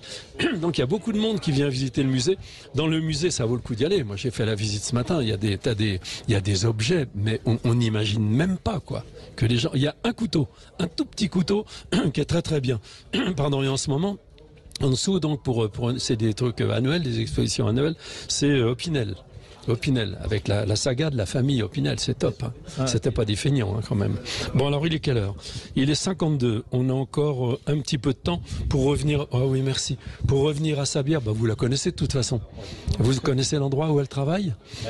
Non, je connais pas, mais il faudra que je vienne visiter. Mais comment ça se fait que vous ne connaissez pas? Si, la brasserie des Anges, on connaît, c'est corréziennement connu. Donc, comme disait tout à l'heure madame, même en Haute-Vienne. Donc c'est vrai qu'on a dépassé les contours de notre beau département. Oui. Mais je vais vous dire un truc marrant, c'est que hier, quand on était chez toi, donc, on visite, et puis je t'ai dit, mais le mec qui a fait le béton, tu as des colonnes verticales en béton, qui sont rondes, qui font 80 de diamètre à peu près. Oh oui, je pense. Et donc l'ami paysan qui était là, il nous a dit, mais c'était qui le monsieur qui faisait du béton alors? C'était une entreprise? C'était la personne qui a construit l'entrepôt était marchand de matériaux, dans les travaux publics, et sa maison était au-dessus. Donc alors effectivement, donc du coup il avait, tu vois, le matériel, tout ce qu'il fallait, et effectivement cette dalle béton, elle est solide. Il a fallu qu'on fasse une petite tranchée pour passer un tuyau. Mais ça a été bien compliqué. Il est riche, le ciment, il n'y a pas de problème. Inimaginable. Et ben le truc le plus drôle, tu vois tes colonnes verticales en béton qui retiennent des dizaines de tonnes au-dessus. Elles sont lisses, elles sont très bien faites. Et ben il y a exactement les mêmes dans le musée du président Chirac en dessous. Ok. Et je suis sûr que c'est lui qui les a faites. C'est le même béton, la même couleur. Peut-être qu'il est mort. Oui, il est mort. Mais et il avait des descendants qui continuaient? Non, je crois pas. Je crois pas. C'est les mêmes. Après, c'est les mêmes. Et ben toi, tu peux dire quand les gens visitent, tu dis oui, j'ai racheté les colonnes au musée Jacques Chirac. Très bien. Ouais. Oui, tu vois, c'est du commerce, C'est ça. Rigole, il se marre lui. Bon écoute, il faut que tu fasses quelque chose quand même parce que t'es vraiment. Je vais aller passer des radios. On va t'emmener, on va t'aider. Non, mais j'ai quelqu'un qui vient me récupérer. On met la moto à l'abri. Je veux pas la laisser à bord de la route. Ah non. Et pour ta bière, t'es toujours toute seule à travailler? Oui. Alors, ça m'arrive d'embaucher mes filles pour l'étiquetage ou l'embouteillage. Elles sont pas toujours ravies. Non. Mais elles le font quand même, quoi. Elles viennent me filer un coup de main quand j'ai besoin, quoi. Et quand elles sont disponibles, évidemment. Alors moi, je voulais t'acheter de la bière, mais ça va rester 10 jours, 15 jours dans la voiture, c'est pas possible. C'est compliqué. Et les bières, on les stocke debout? Oui. Faut le dire aux gens. Oui, tout à fait. Les bières artisanales, parce que t'as toujours, mes bières sont pas filtrées comme la plupart des bières artisanales, et donc t'as toujours un dépôt de levure dans le fond, et on le laisse, tu vois, bien se sédimenter. Si la bouteille est couchée ou debout, ça va être trouble. Alors après, c'est pas vraiment un problème, tu vois, c'est pas très esthétique, et puis certaines personnes n'apprécient pas forcément le goût de la levure, alors que la levure de bière est très connue pour être très bonne pour la peau, les cheveux et le système digestif. Mais c'est bon la bière. Mais bien sûr, mais c'est plein de. Toi, ça devrait être délivré sur ordonnance. Et alors, quand vous aurez visité l'endroit où elle est, est-ce que vous pourriez, par exemple, Jean-Marie, pourrait faire, je sais pas, qu'est-ce qu'on pourrait apporter de plus ou de mieux? Rien? Bah écoute, oui, non, tout va bien. Il y a quelques années, avec l'Office de tourisme, il y avait des visites qui étaient planifiées et je pense que ça, c'est un tourisme qui est à développer, autant sur la Corrèze que partout. Et les gens sont très friands. Alors, d'autant plus quand effectivement que je travaille à l'ancienne, enfin ça a quand même un intérêt, enfin voilà, esthétiquement, et voilà, les gens sont toujours ravis et c'était intéressant ça. Bon, je fais toujours des visites, je le fais savoir. De façon, enfin moi, par les réseaux sociaux ou etc. Tu vois, pour indiquer les jours de visite, donc les jours où je brasse. Ouais, mais c'est pas évident de communiquer, on va dire. Mais alors qu'aujourd'hui, on a l'impression que c'est facile, non, pas du tout. C'est ça. Mais comme je travaille toute seule, tu vois, là, t'as le staff au complet devant toi, et le temps consacré à la com ou à la pub, tu vois, c'est bon. Et je alors, peux pas tout faire. Non, mais ça vaut le coup d'y aller. Hein. Je pense qu'elle a entièrement raison, parce que c'est vrai que quand les gens qui viennent sur nos territoires, ils recherchent l'authentique, ils recherchent le vrai, et c'est vrai que et sur le territoire ici, avec l'Office de tourisme local, on a commencé à développer ce que vous êtes en train de dire. On appelle ça les randonnées gourmandes. En fin de compte, sur tous les créateurs de notre territoire, on organise sur la saison. Et c'est vrai qu'on a vraiment un franc succès parce que les gens, ils viennent, ils veulent comprendre les choses. Et ils reviennent à des vraies valeurs, quoi. Et donc, tout ce qui est artisanal, tout ce qui est créatif. Et là, je pense que vous avez entièrement raison. Je pense que, alors, on est à côté de la présidente de Corrèze Tourisme. Peut-être au niveau du département, c'est peut-être une idée. Bien sûr. À faire évoluer. Il y a déjà des choses qui se font, mais peut-être plus le développer parce que c'est vrai, c'est avec des expériences comme les vôtres qui nous du terrain, comme on disait tout à l'heure, on est des élus de terrain pour faire avancer les choses et c'est à partir de choses qui se passent sur notre territoire qu'on peut. Voilà, c'est vraiment le rôle des élus d'accompagner et de faire développer ça. C'est de la communication. Autrefois, c'était que le bouche à oreille. Aujourd'hui, on peut inventer une autre. Je fais gaffe aux commentaires. Je chante demain. Une autre forme de communication, je trouve. Vraiment pour y aller. En plus, il y a un truc vachement marrant. Donc on entre à droite, ça fait comme un bar en fait, avec une grande planche, un beau morceau de bois, très très épais. Derrière, l'endroit est très grand. Donc il y a une petite cabane à droite, une cabane comme une cabane qui me sert de bureau. C'était l'abri de jardin de mon papy. D'accord. Son jardin, et qu'on a déménagé, installé là pour que je puisse en faire mon bureau. Ah, c'est top. Hein. Donc c'est une cabane, mais une vraie cabane grande. Après, derrière la cabane, il y a une sorte de porte blanche. Bon, on appelle ça des toilettes, c'est ça? C'est ça. Voilà. Mais sur le toit des toilettes, il y a une moto, une vieille moto. Une Tero de 1930. Ah ouais? Donc, quand vous êtes dans les toilettes, vous fermez la porte, le phare de la moto s'allume. Ça veut dire que les toilettes sont occupées. Voilà, quand on allume la lumière des toilettes, en fait, ça allume également le phare de la moto au-dessus. Et voilà, ça permet de signaler aux gens que les toilettes sont occupées. Et ça fait toujours bien rire et c'est bien drôle. Écoutez, je vous remercie. Je pense que maintenant, je vais repasser, comme il disait autrefois, à l'antenne à Paris. C'est à vous, les gars, si vous voulez. Je suis en avance? Non. Présenté par Clarisse Automobile, distributeur DS et La Corrèze, l'envie d'ailleurs. Sud Radio. Sud Radio. Parlons vrai. Parlons vrai. Sud Radio. Parlons vrai. C'est vraiment c'est artisanal quand même. Vous avez pas froid dans le courant d'air, non? Il y a un peu de courant d'air, mais ça va. La dame qui est là? Ah non, je suis vachement loin, je suis trop loin de vous. Non. Une chaise alors qu'on est sur des magnifiques fauteuils. Oui, mais je suis trop loin. Alors attendez, vous croyez? Oh non, je suis bien là. Non, je suis très. Non. Mais non, vous avez fait peur. Vous faites peur aux chiens. Alors, le monsieur qui se lève, le monsieur qui se lève, vous allez vous mettre sur la chaise? Oh non, sur mes genoux. Sur mes genoux. Et alors, donc on est au musée du président Jacques Chirac. Le président Jacques Chirac, c'était votre père. Bonjour. Bonjour. Oui, absolument. Il est trop loin maintenant. Le monsieur, c'est votre mari. Frédéric Salabarou. Voilà. Qui a été d'ailleurs son secrétaire général à l'Élysée. Souriant, aimable, on s'est vu, vous êtes arrivé de loin, je lui ai fait un petit signe de la main. Voilà. Oui, alors, je pense que le personnage... Et pourquoi, c'est quoi ça? Comment on appelle ça? Un traceur.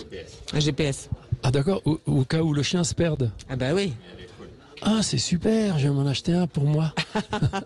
Non, parce que j'ai aucun sens de l'orientation, mais aucun, donc je me paume tout le temps, heureusement. Et à gauche, à l'extrême gauche, je sais pas d'ailleurs, c'est madame la conservatrice. Oui, c'est toujours moi. Bonjour, monsieur Klein. Vous allez bien? Tout à fait. Et vous, surtout, ça se passe bien? Moi, ça se passe bien. Il n'y a que des paroles. Le patron de cette radio a dit non, c'est du talk, donc t'es à LK. J'explique à chaque fois. Aucune musique. Donc, il faut parler pendant 2 heures. Moi, que je suis pas bavard, c'est difficile. Donc, je suis arrivé ce matin, ici, musée du président Chirac. Je savais que j'allais vous rencontrer tous les deux, donc je suis intimidé quand même, parce que vous êtes des personnes, vous vivez dans un monde qui n'est pas le mien. J'espère que ce monde-là est pas trop, est plutôt marrant quand même, parce que dans la vie, rigoler, c'est bien, je trouve. C'est essentiel. Donc moi, je me marre.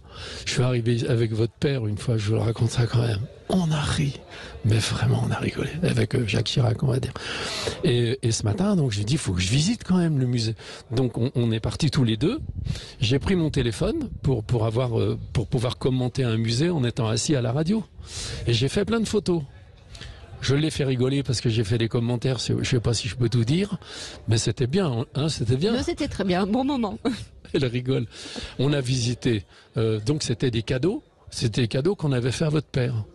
Alors l'objet premier du musée, et je parle sous le contrôle de la conservatrice Madame Catherine Combrouse, est d'accueillir et de présenter l'ensemble des cadeaux diplomatiques, c'est-à-dire offerts par des pays ou des chefs d'État étrangers à Jacques Chirac durant ses 2 mandats. Et donc ils sont exposés ici pour partie et dans les réserves pour une très grande partie, puisque bien sûr il y en a trop pour pouvoir tous les exposer en même temps. Mais ça, Catherine saurait beaucoup plus savamment que moi parler de cela. Ah non, mais elle va en parler. Mais dans les réserves, c'est énorme ce qu'on a vu. Oui, on a vu 800 cadeaux sur les 5000. Et les autres sont dans des réserves non visitables, en tout cas jusqu'à l'année prochaine, parce que là, on en présente des inédits. D'accord. Oui. Et en dessous, il y a une grande exposition au Pinel. Je me suis dit, pourquoi il y a au Pinel et tout ça. En fait, chaque année, il y a des grandes expositions qui changent. Oui, temporaire, qui change. Cette année, on met en valeur le fil conducteur du président de la République en général. Et donc, le président de la République, c'est le premier VRP de la marque France. Donc, en 2010, on avait mis à l'honneur Dior. Cette année, on met Opinel à l'honneur. Et alors, j'ignorais que dans la famille d'Opinel, un gars qui bossait avec lui, qui était colporteur, il s'appelait Balmain. Et c'était le grand-père, c'est ça, hein? Oui, du couturier. Du couturier Balmain, c'est marrant. Donc, quand on est président de la République, déjà ça ne doit pas être facile, je trouve, comme activité, parce que, non, qu'est-ce que vous en pensez? Vous étiez proche de lui? Tout le monde pense connaître l'activité de président de la République, c'est évidemment la plus dure qui soit. D'abord, c'est une activité de travail permanent. Il faut gérer en permanence la crise, il faut être à l'écoute des gens. Tout le monde dit on est enfermé dans une prison dorée. C'est l'inverse. Le président de la République, il est à tous les vents de l'actualité. Et par ailleurs, on est la France, donc le président, c'est un monarque élu. Donc les gens attendent de l'incarnation, de la proximité, de la réforme, de l'action. C'est pas par hasard que c'est pas si simple d'être président de la République. Non. Incarnation et proximité. Incarnation, il était parfait. Et proximité, il était proche des gens. Tout le monde l'adore. Non, vous, si vous voulez. C'est sa terre ce sont ses racines. C'est sa terre familiale, sa terre de naissance. Ses 4 grands-parents étaient corréziens. Donc voilà, la Corrèze, c'est particulier quand même. Ah oui. Alors que ma mère, qui a beaucoup œuvré pour que ce musée existe et qui est à l'origine en effet d'une exposition qui a eu un succès mais colossal, qui était celle des vêtements Dior. Il y a eu d'autres expositions qui ont eu beaucoup de succès. On a fait une exposition aussi sur les voitures. Sur les voitures en 2019. Voilà. Beaucoup sur la Chine, l'Inde, où en effet Madame Chirac était partie prenante. Elle était moteur, elle a fait énormément pour ce musée et dans son existence, dans sa construction, avec Monsieur Villemotte, l'architecte. Ah oui, et ensuite dans les expositions temporaires qui se sont succédées. Et donc, je sais même plus pourquoi je parlais de ma mère. On parlait de la proximité. Elle est d'adoption. Voilà, d'adoption. Voilà. Mais vous savez, les gens adoptés sont parfois les plus attachés. Hein. Ouais, mais donc, les deux. Ouais.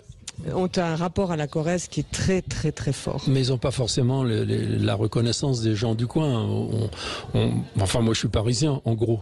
qu'on habite en France, qu'on habite dans Paris ou à 90 km autour de Paris, dès qu'on se déplace dans les campagnes un peu plus lointaines, on est le Parisien quand même. Et ça vous colle à la peau quoi qu'il arrive. Donc l'intégration, je veux bien, mais je rigole quand même. Hein. Non, lui il était intégré. Elle sourit, elle est gaie, hein, madame la conservatrice. Elle est formidable. Ah ouais. C'est l'âme du musée. Moi, Sa tête, c'est tout.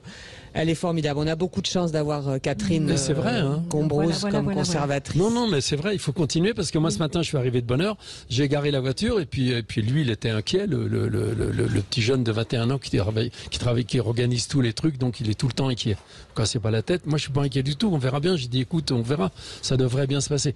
Et donc vous faisiez les 100 pas là toute seule. Oui. Je me dis mais après je me dis je vais aller la voir quand même. Et puis on s'est parlé, on a rigolé. Oui, et j'ai même dit mais qu'est-ce que je vais faire de vous, Monsieur Klein, pendant 1h30. Voilà, et moi aussi. Le direct ne commençait qu'à 10h. Ouais, et ben moi j'étais pas inquiet. Je me suis dit on devrait se parler. Oui. Donc on a été visiter ça tous les deux. J'ai fait des réflexions. Je sais pas si je peux les refaire quand même. Oh, mais au point où vous en êtes, je vous en prie. Alors elle m'a dit vous allez vous fâcher avec la Chine parce qu'il y a des trucs, des cadeaux, c'est Gucci-ote quoi. Enfin, non mais c'est moi qui le dis. C'est pas vous qui, c'est moi qui le dis. Il y a des trucs. Elle m'a montré des trucs en or qui sont incroyables. Par contre il y a un tout petit couteau qui est très très bien. Donc j'ai fait des photos dans mon iPhone, je vais vous montrer, vous allez voir. J'ai fait des photos de choses, on va en parler avec elle aussi, qui m'ont... la Françoise, ma femme, la même toujours. Magnifique. Exceptionnellement, on était au bord de la mer. Vous êtes où là ? Là, on est sur les plages du Nord.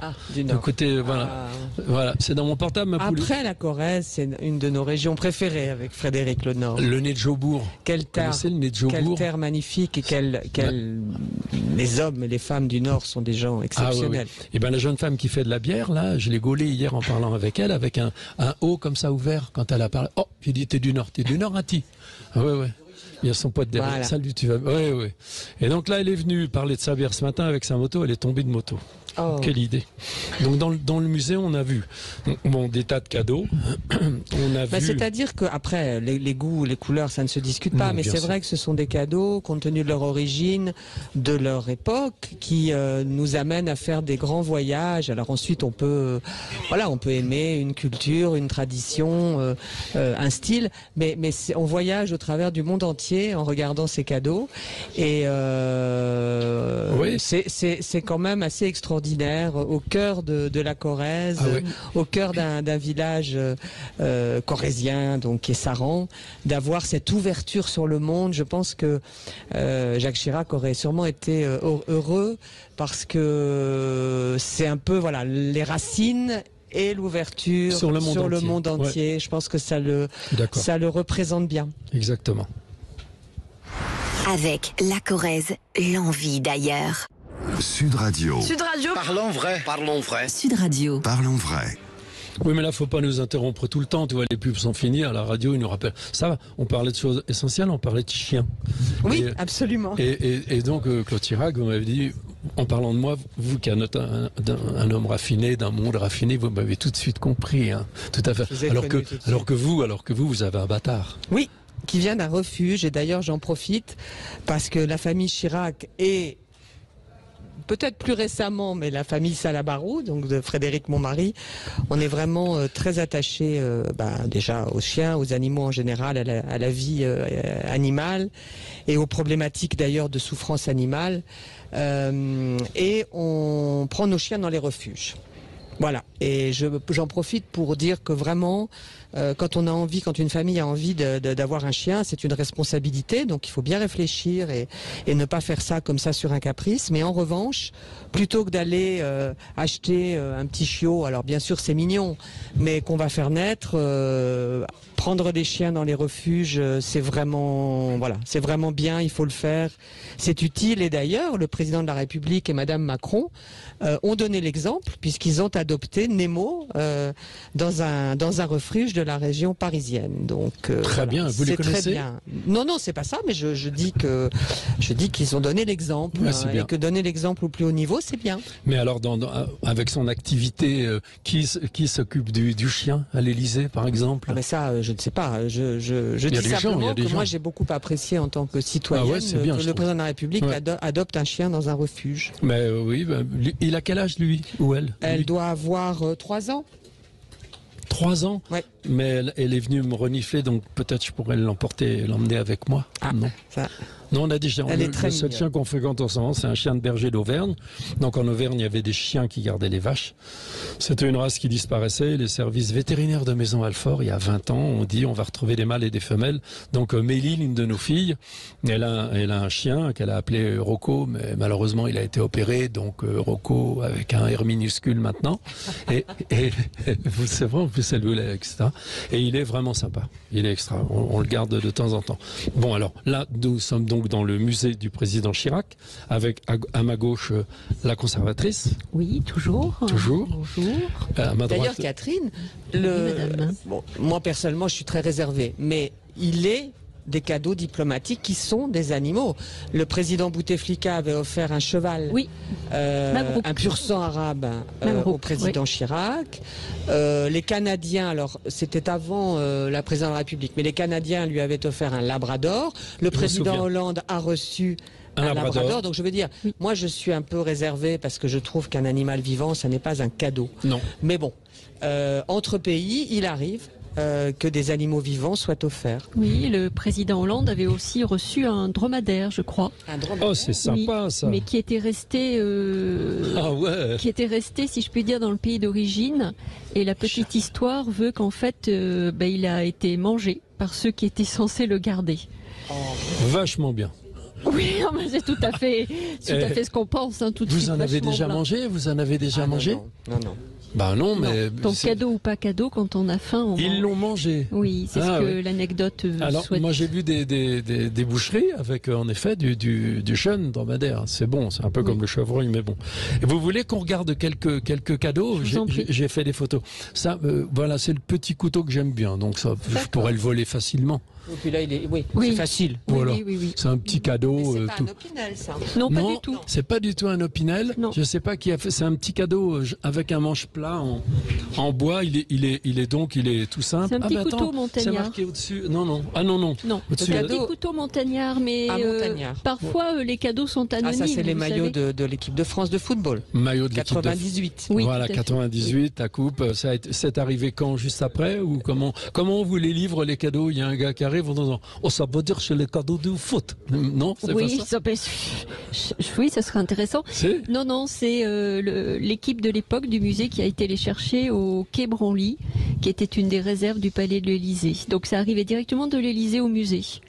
Ah, c'est pas mal. Bon, les maillots de 1998 ont été donnés à la fois par Aimé Jacquet et Didier Deschamps à l'époque. D'accord. Alors il y a les maillots de Zinedine Zidane et de Robert Pires, mais il y a aussi la Coupe du Monde de 98 qui est là. D'accord. Mais bon, là, oui, c'est sympa. C'est marrant.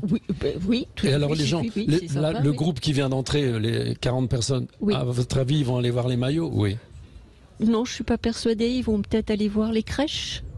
Ouais. Vous savez, elles vous ont plu, les crèches? Ouais. Alors les crèches, c'est Yasser Arafat qui, chaque fois qu'il voyait le président Jacques Chirac, lui offrait une crèche. Incroyable. En esprit œcuménique et religieux. Et je dis souvent que dès que Yasser Arafat voyait Jacques Chirac, c'est pouf, une crèche. Elle est rigolote, parce qu'on a bien rigolé ce matin dans la visite. Non, mais c'est vrai. Hein. Et donc, il y a des crèches, et il y a aussi ça... Regardez, j'adore, ça, c'est l'échiquier. L'échiquier magnifique. Magnifique. C'est un de mes préférés. Oh, raconte. Je connais pas bien. Enfin, c'est Afrique du Sud, de toute façon. Afrique du Sud. Oui, c'est un arrêt sur image sur l'apartheid. Oui. C'est bien. Formidable. Magnifique échiquier. Winnie Mandela. Donc c'est un échiquier. Ils n'ont pas la photo.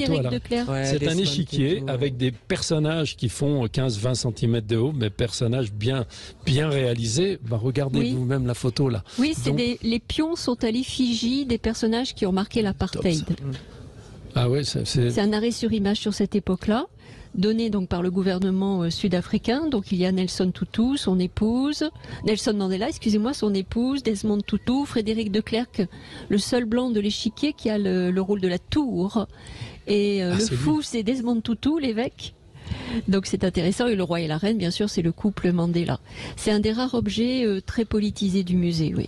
Très beau. Très beau. Il y a une sculpture que je vais retrouver dans mon téléphone pour vous faire... Mais qui renvoie aussi à une histoire qui est très personnelle de Chirac. Parce que jeune, à l'époque de l'apartheid, il était de manière très très discrète un des militants en faveur de Nelson Mandela. Il réunissait des fonds, il a tout fait pour l'aider. Il a toujours refusé en tant que Premier ministre d'aller en Afrique du Sud ou d'avoir des contacts avec le régime de l'apartheid. Donc ça fait partie des petites histoires secrètes de Chirac et de ses combats. Ensuite, bon, on le comprend rétrospectivement, mais qu'il a mené malgré et pendant sa carrière politique. Et donc cet échiquier a une valeur symbolique un peu plus forte encore que d'autres cadeaux. Et alors pourquoi des cadeaux comme celui-là, les médias, enfin entre guillemets, pourquoi on n'en parle pas? On en parle là dans un musée où on va tout rassembler, mais dans le vivant, quoi. Quand cet homme-là est vivant, pourquoi lui-même il dit pas mais tiens on m'a offert ça? Je suis sûr que ça toucherait les gens. Les gens, quoi, tous les gens. Non, vous croyez pas? Il est spectaculaire, oui. C'est ce qu'il a fait en décidant en 2000, l'ouverture de ce musée qui est très symbolique. C'est à la fois, comme l'a dit Claude, un musée ouvert sur le monde, mais c'est aussi à Saran, d'un petit village de Corrèze, là où il a ses racines, c'est à quelques kilomètres de Bity. Donc tout ça, c'est très symbolique. 4 grands-parents instituteurs, il est le produit de cette belle méritocratie française. Il est projeté sur le monde, et puis les choses se retrouvent ici. Et donc, voilà, c'est une jolie histoire française. Ça, c'est bien. Ça, c'est très très bien, je trouve. Vraiment, ça lui correspond. Moi, je l'ai vu rien du tout. Je l'ai vu un soir à un dîner avec Jacques Barrault. Qui était vraiment, pour moi, formidable, un mec extra. En plus, il est mort dans le métro. Oui, alors vraiment, quand il est mort, je lui disais, oh bah c'est bien, t'as bien fait. Je lui disais, bon, c'est bête de parler comme ça, mais un homme politique de ce niveau-là, quand même, Jacques Barrault, il meurt dans le métro. Voilà, il meurt là. Je trouve ça vraiment bien. Et un soir, on avait dîné donc avec votre père en Auvergne. Il était à côté de moi. On a ri. Et en fait, on parlait avec Jacques Barrault. Bon, il y avait des tables de 6, comme vous avez l'habitude d'en voir, vous, sûrement avec des gens importants, là, machin, faut parler à tout le monde. Faut surtout pas vexer celui-là, tous les trucs. On était tous les deux. Jacques Barrault, il était en face, je vais raconter. Puis il y avait une ou deux personnes. C'était des marrants, hein. Et donc, Jacques Chirac, votre père, il me racontait, on parlait de ça. Des cadeaux, des trucs. Oh non, il dit, nous, on leur donne des médailles, ils sont contents. On leur met une médaille. Je leur mets une médaille, il me disait. Et Barrault lui disait, arrête, il voulait pas. En fait, mais vraiment, on avait rigolé, quoi. Non, mais quelquefois, ça dépend, bien entendu, parce que ça a beaucoup de sens politique, au sens le plus noble qui soit, c'est-à-dire la relation entre deux pays. Il y a des cadeaux diplomatiques que la France offre. C'est tout aussi intéressant de savoir ce que la France offre aux différents pays que de savoir ce que les pays ont offert à la France. Oui, bien sûr. Et il y a des cadeaux qui font l'objet d'une très grande réflexion. Frédéric a sûrement encore en mémoire dans le cadre de voyages à tel ou tel endroit, un vrai geste, mais un geste qui a du sens politique. Et d'ailleurs, dans les cadeaux que la France a reçus au travers de Jacques Chirac, il y a aussi des cadeaux qui sont porteurs. On parlait de l'Afrique du Sud, mais il y a d'autres cadeaux qui sont porteurs d'un sens politique. Alors évidemment, qui s'inscrit dans un moment, dans un instant de l'histoire, mais c'est pas juste. Non, je comprends. Voilà. Mais on a regardé ensemble, en fait, ça serait trop long de regarder tous les cadeaux, mais on a regardé aussi les cadeaux que les présidents de la République, par exemple, ont apporté au musée. Donc on a vu Monsieur Sarkozy, on va dire, c'est ça, hein, on a regardé, c'était un stylo, 2 stylos. Ah, les objets personnels. Oui, les objets personnels. C'est-à-dire que face à un mobilier un peu solennel, dans leur bureau, ils amenaient des objets privés, plus familiers, comme nous, de toute façon. Ouais. Donc, il y a Monsieur Hollande, Monsieur Sarkozy. On a tout, là, on a tout. Et Monsieur Sarkozy, en effet, a choisi de nous permettre d'exposer, 2 stylos, Waterman et Vuitton, qu'il avait sur le bureau, dans le salon doré. Et je vois que vous montrez la photo, il y a le sceptre Olmec du président Jacques Chirac qu'il avait également dans le salon doré. Ça, en fait, magnifique. Oui, ça fait partie d'une évolution du musée. C'est-à-dire que le musée a été inauguré, je parle sous votre contrôle Catherine, en 2000. Oui. Qui va vers ses 25 ans. Il faut aussi que les gens viennent et reviennent parce que les cadeaux leur plaisent. Et c'est aussi des moments qui peuvent être des traditions dans certaines familles. Mais il faut aussi que ça évolue. Et donc l'idée, ça a été d'ouvrir le musée Jacques Chirac aussi aux autres présidents et à la Ve République. Et donc il y a une chose qui est très très nouvelle aujourd'hui dans le musée depuis cette année, c'est qu'il y a la réplique des bureaux du président de la République, la réplique du bureau du général de Gaulle. Et puis chacun n'est que de passage dans ce bureau-là. Et donc de passage à ses propres objets. Et donc symboliquement, les présidents qui se sont succédés, on a pu avoir, grâce à leur famille, pour ceux qui sont décédés, comme le fanion de la voiture du général de Gaulle avec la croix de Lorraine, ou ceux qui sont vivants, ont choisi un certain nombre de cadeaux pour témoigner de cette forme à la fois de continuité républicaine. Là encore, on n'est que de passage dans le bureau du président de la République, et puis de la marque qu'un instant de raison, on a pour soi dans ce bureau, qui est un bureau formidable, mais un bureau de travail, de tension, de souffrance parfois, mais le bureau de la France. On en parle. C'est vraiment important parce que c'est vraiment la nouveauté cette année. Et c'est vrai que pour les gens qui n'ont pas eu la chance de voir le bureau du président de la République à l'Élysée à Paris, et ils sont forcément très nombreux, nous qui avons eu l'honneur et la chance de le connaître, ce bureau, honnêtement, c'est spectaculaire. C'est vraiment une réplique absolument remarquable qui a été faite ici en Corrèze par des Corréziens. C'est remarquable. Et aux élus du département. Ouais. Je vais juste une petite pause et on y revient tout de suite, pardon. Avec la Corrèze, l'envie d'ailleurs. Sud Radio. Sud Radio. Parlons vrai. Parlons vrai. Sud Radio. Parlons vrai. Bon, Gérard Klein est là. Il est là avec, je surveille ma voiture. Vous avez vu, on fait ça, les gens qui vont en vacances, des fois, ils mettent leur voiture pas loin pour pouvoir la surveiller. Donc, je surveille ma DS21. On est donc accompagné à ma gauche par madame la conservatrice du musée, Jacques Chirac, tout à fait. Tout à fait. Tout à fait. Tout à fait. On devrait parler comme ça. Oui, c'est vrai, ça serait intéressant pour les auditeurs. Mais tout à fait. Oui, tout à fait. Tout à fait. Oui. Et Claude Chirac à ma droite et son mari, bien entendu. Ouais, vous devez en voir beaucoup, vous, des gens, peut-être des gens qui parlent comme ça, non? Mais c'est drôle depuis le début. Je sais pas ce que tu en penses, Frédéric, mais vous avez fait 3 ou 4 remarques comme si on était un peu des Martiens qui vivions complètement ailleurs, différemment de vous.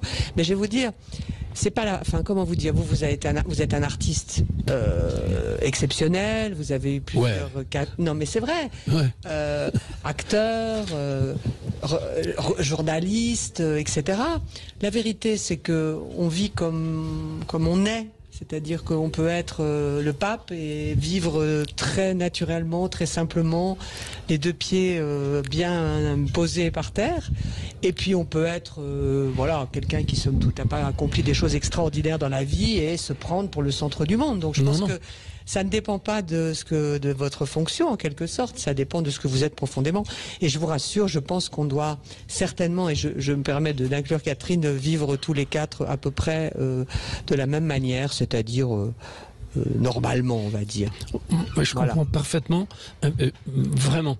Mais vu de l'extérieur, on va dire, avec les moyens de communication aujourd'hui, les médias changent la perception que les gens peuvent avoir vraiment des autres. C'est-à-dire qu'on invente des comportements pour des gens qui, comme vous dites, en effet, vous vivez simplement. Et ben en fait, on a l'impression de l'extérieur que tous les gens sont intouchables. En fait, on peut pas leur parler, etc., etc.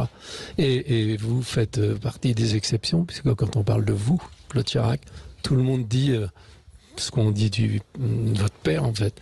Justement, ce que vous venez de dire, c'est que vous êtes accessible, quoi.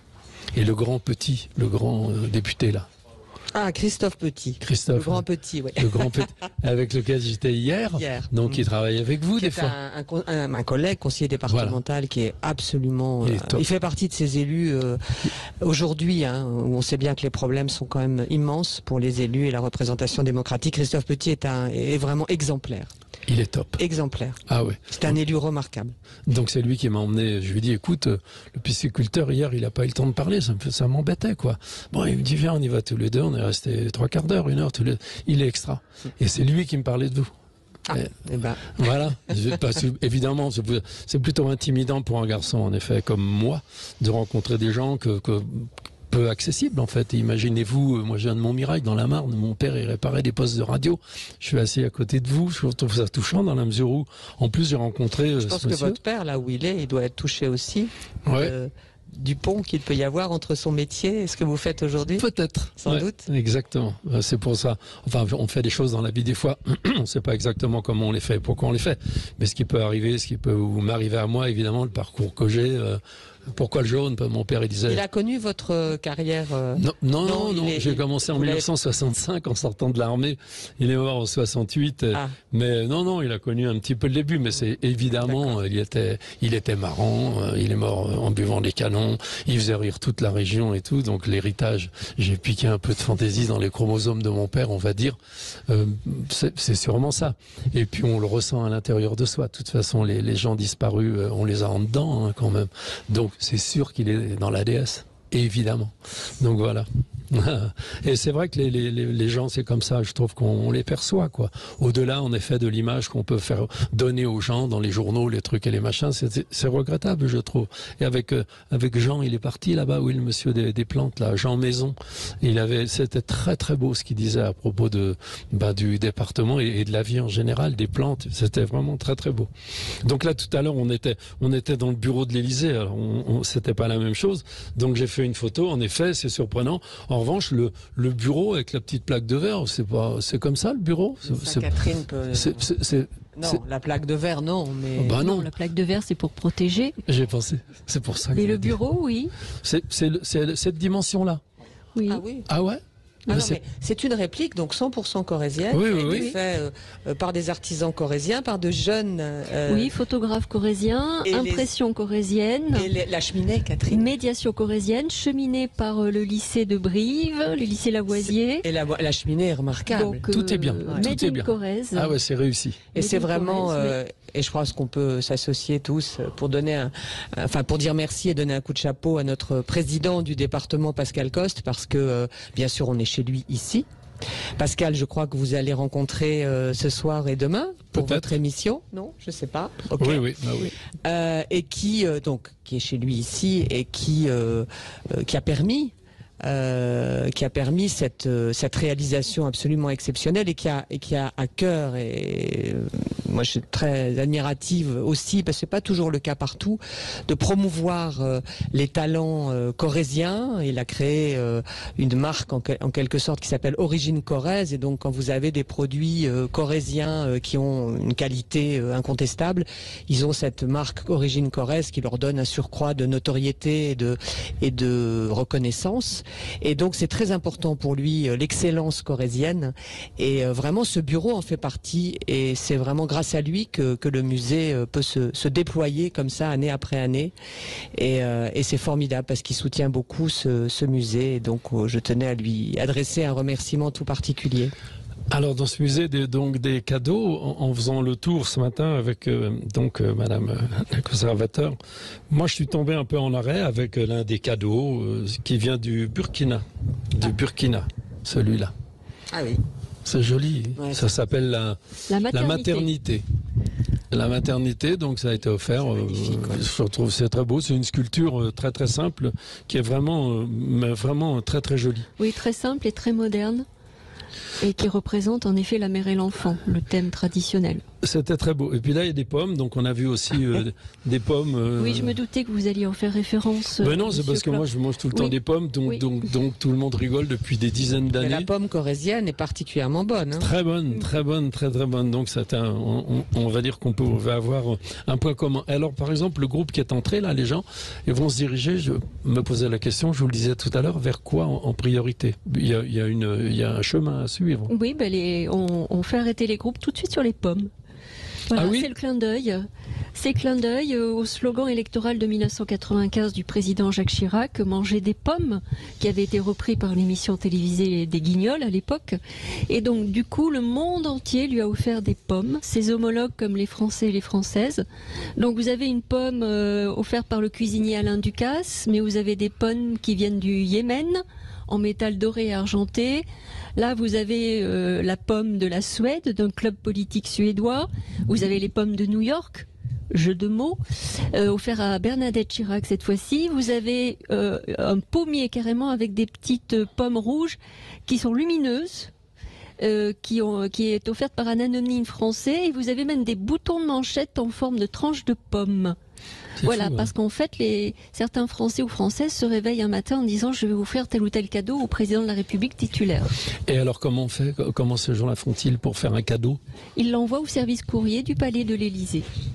Tout simplement. Ah bon? Et quand les présidents ont décidé de créer des musées, c'est le cas de 2 d'entre eux, François Mitterrand et Jacques Chirac, ça arrive après au musée par envoi successif. Et le vase qu'on a vu qui était très très beau, qui est arrivé par courrier? Oui, le vase bleu américain qui est l'un des préférés de Madame Bernadette Chirac, qui est très fragile en céramique bleue et or, est arrivé au service courrier de la présidence par un Américain qui est resté anonyme. Une véritable beauté arrivée par le service courrier. Magnifique. Ah oui, oui. Et il y a des objets que vous auriez voulu garder? Non, bah non, bien sûr que non. Vous, dans la famille, bah non. Si, la Winchester, Madame Chirac. Alors, garder peut-être pas. Non, moi, il y a la Winchester, en effet, non pas que j'aurais voulu garder, surtout une arme, c'est pas. Mais par contre, qui est très impressionnante, parce que Catherine en parlera mieux que moi, mais dans laquelle je tombe toujours en arrêt. La Winchester, non, mais vous l'avez pas vu, parce que vous avez déjà déclaré la guerre à l'Arabie Saoudite, Monsieur Klein. J'ai fait des réflexions. Donc, c'est une Winchester également donnée par l'Arabie Saoudite, malgré le fait que ce soit une Winchester. Mais elle est en marbre, essence de bois précieux, diamant et rubis. Et or. Je ne l'ai pas vu. Et non, je vous l'ai caché parce que sinon c'était terminé pour la France. Ah oui, je veux bien, une 30-30, oui. Non, mais je suis surpris parce qu'en fait, il y a beaucoup de cadeaux qui sont des cadeaux coûteux, chers, quoi. Mais en fait, l'important, c'est pas ça. Mais le musée est extrêmement sécurisé, je le dis tout de suite. Et non, et merci alors, cette précision. Et alors, on a vu pour les élus de cette précision. Merci pour mes nuits aussi. Mais oui, c'est vrai que les cadeaux du Moyen-Orient sont issus beaucoup d'or et de pierres précieuses parce que c'est le style et leur culture. Pas forcément la nôtre, mais je pense que ce sont des cadeaux qui faisaient autant plaisir aux donateurs qu'aux récipiendaires de toute façon. Et c'est vrai qu'il y a des forts des forts en or que vous avez bien apprécié ce matin, la Winchester, la fontaine de table du Qatar que vous avez également bien regardé, et que vous avez dit que c'était une daube, Monsieur Klein, qu'elle était hideuse. Je vous le répète. D-A-U-B-E, mais non, mais j'ai un langage de la rue, hein, pardonnez-moi. Mais je lui ai dit ça. Donc la guerre est déclarée confidentiellement et elle le raconte. C'est pas bien. C'est pas bien. C'est pas bien, Catherine, ça. Non, c'est pas bien. Ah, merci. C'est pas bien. Mais elle est magnifique, cette fontaine. Oui. Mais oui. Peut-être pas esthétiquement, elle ne vous plaît pas, ça c'est votre droit, bien entendu, mais elle est magnifique de réalisation artisanale, puisque Catherine, je parle sous votre contrôle, c'est un seul cristal de roche qui forme pas de jonction, c'est un seul. Un cristal de roche qui a été évidé, qui a été taillé et qui fait plus de 50 cm. Imaginez un petit tonneau en bois, vous imaginez-vous, sauf qu'il est donc en cristal de roche, il fait 50 cm de longueur, le diamètre c'est 30 cm à peu près. C'est extraordinaire, non? Qui a fait ça? Ça reflète aussi quelque chose, c'est-à-dire que ces cadeaux qu'on trouve luxueux, importants, ça reflète aussi l'importance de la France dans la vie internationale. Et l'an prochain, je ne veux pas trahir de secret, il va y avoir aussi une transformation autour du bureau du président où on verra le parcours des autres présidents à travers des cadeaux reçus par eux. Et ce qui est intéressant, ça sera de mettre en lumière à la fois les différents présidents depuis le général de Gaulle et puis leurs grandes actions diplomatiques. Et là, on va sentir que c'est pas par hasard. La France n'est pas n'importe quel pays. Et ça se reflète dans ces cadeaux. Il y a de tout, ça a été dit.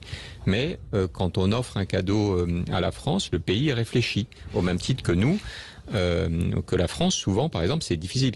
Qu'est-ce qu'on pouvait offrir à la reine d'Angleterre? Il y a des pays... Et alors, qu'est-ce qu'on lui offre? C'était une des questions compliquées. Est-ce que c'était du vin? Est-ce que c'était quelque chose lié à ses passions? Il était comment dans cet homme-là, dans les discussions? Vous étiez proche, vous vous tutoyez évidemment, il vous disait qu'est-ce qu'on pense? Jamais. Chirac ne tutoyait que les personnes avec qui il avait partagé une vie politique, par exemple des élus de Corrèze, jamais ses collaborateurs. Par exemple, il n'a jamais tutoyé ni Alain Juppé, ni Dominique de Villepin. Il devait tutoyer Jacques Barrot, d'ailleurs, moi que j'ai adoré. Ah, moi aussi. Et qui est, alors c'est, on n'en parle pas assez, mais c'est le modèle de l'homme politique français. Il était près des gens. Il avait son caractère, hein, ses colères étaient invraisemblables. Et puis, c'était un grand ministre. C'est-à-dire que n'importe quelle question technique, il la connaissait mieux que nous, les collaborateurs de l'époque. Donc, merci d'avoir envoyé un petit signal dans ce Massif central. Alors lui, c'était le Puy. Mais, et Chirac l'aimait beaucoup. Ils étaient différents. Il était centriste, Chirac était gaulliste. Mais voilà, c'est aussi une époque que vous remettez en mémoire. Et c'est bien. Bah, merci. Avec la Corrèze, l'envie d'ailleurs. Sud Radio. Sud Radio, parlons vrai. Parlons vrai. Sud Radio. Parlons vrai. Les routes de l'été sur Sud Radio en direct du musée Jacques Chirac, qui est Gérard Klein et Antoine Mazère qui sont au milieu d'une magnifique caverne d'Ali Baba présidentielle. Tous les cadeaux diplomatiques reçus par l'ancien président de la République Jacques Chirac. Nous sommes, je vous le rappelle, en direct sur Sud Radio. Nous faisons le tour de France. En plus, nous, non, Gérard Klein fait le tour de France à bord de sa DS jaune, DS 21.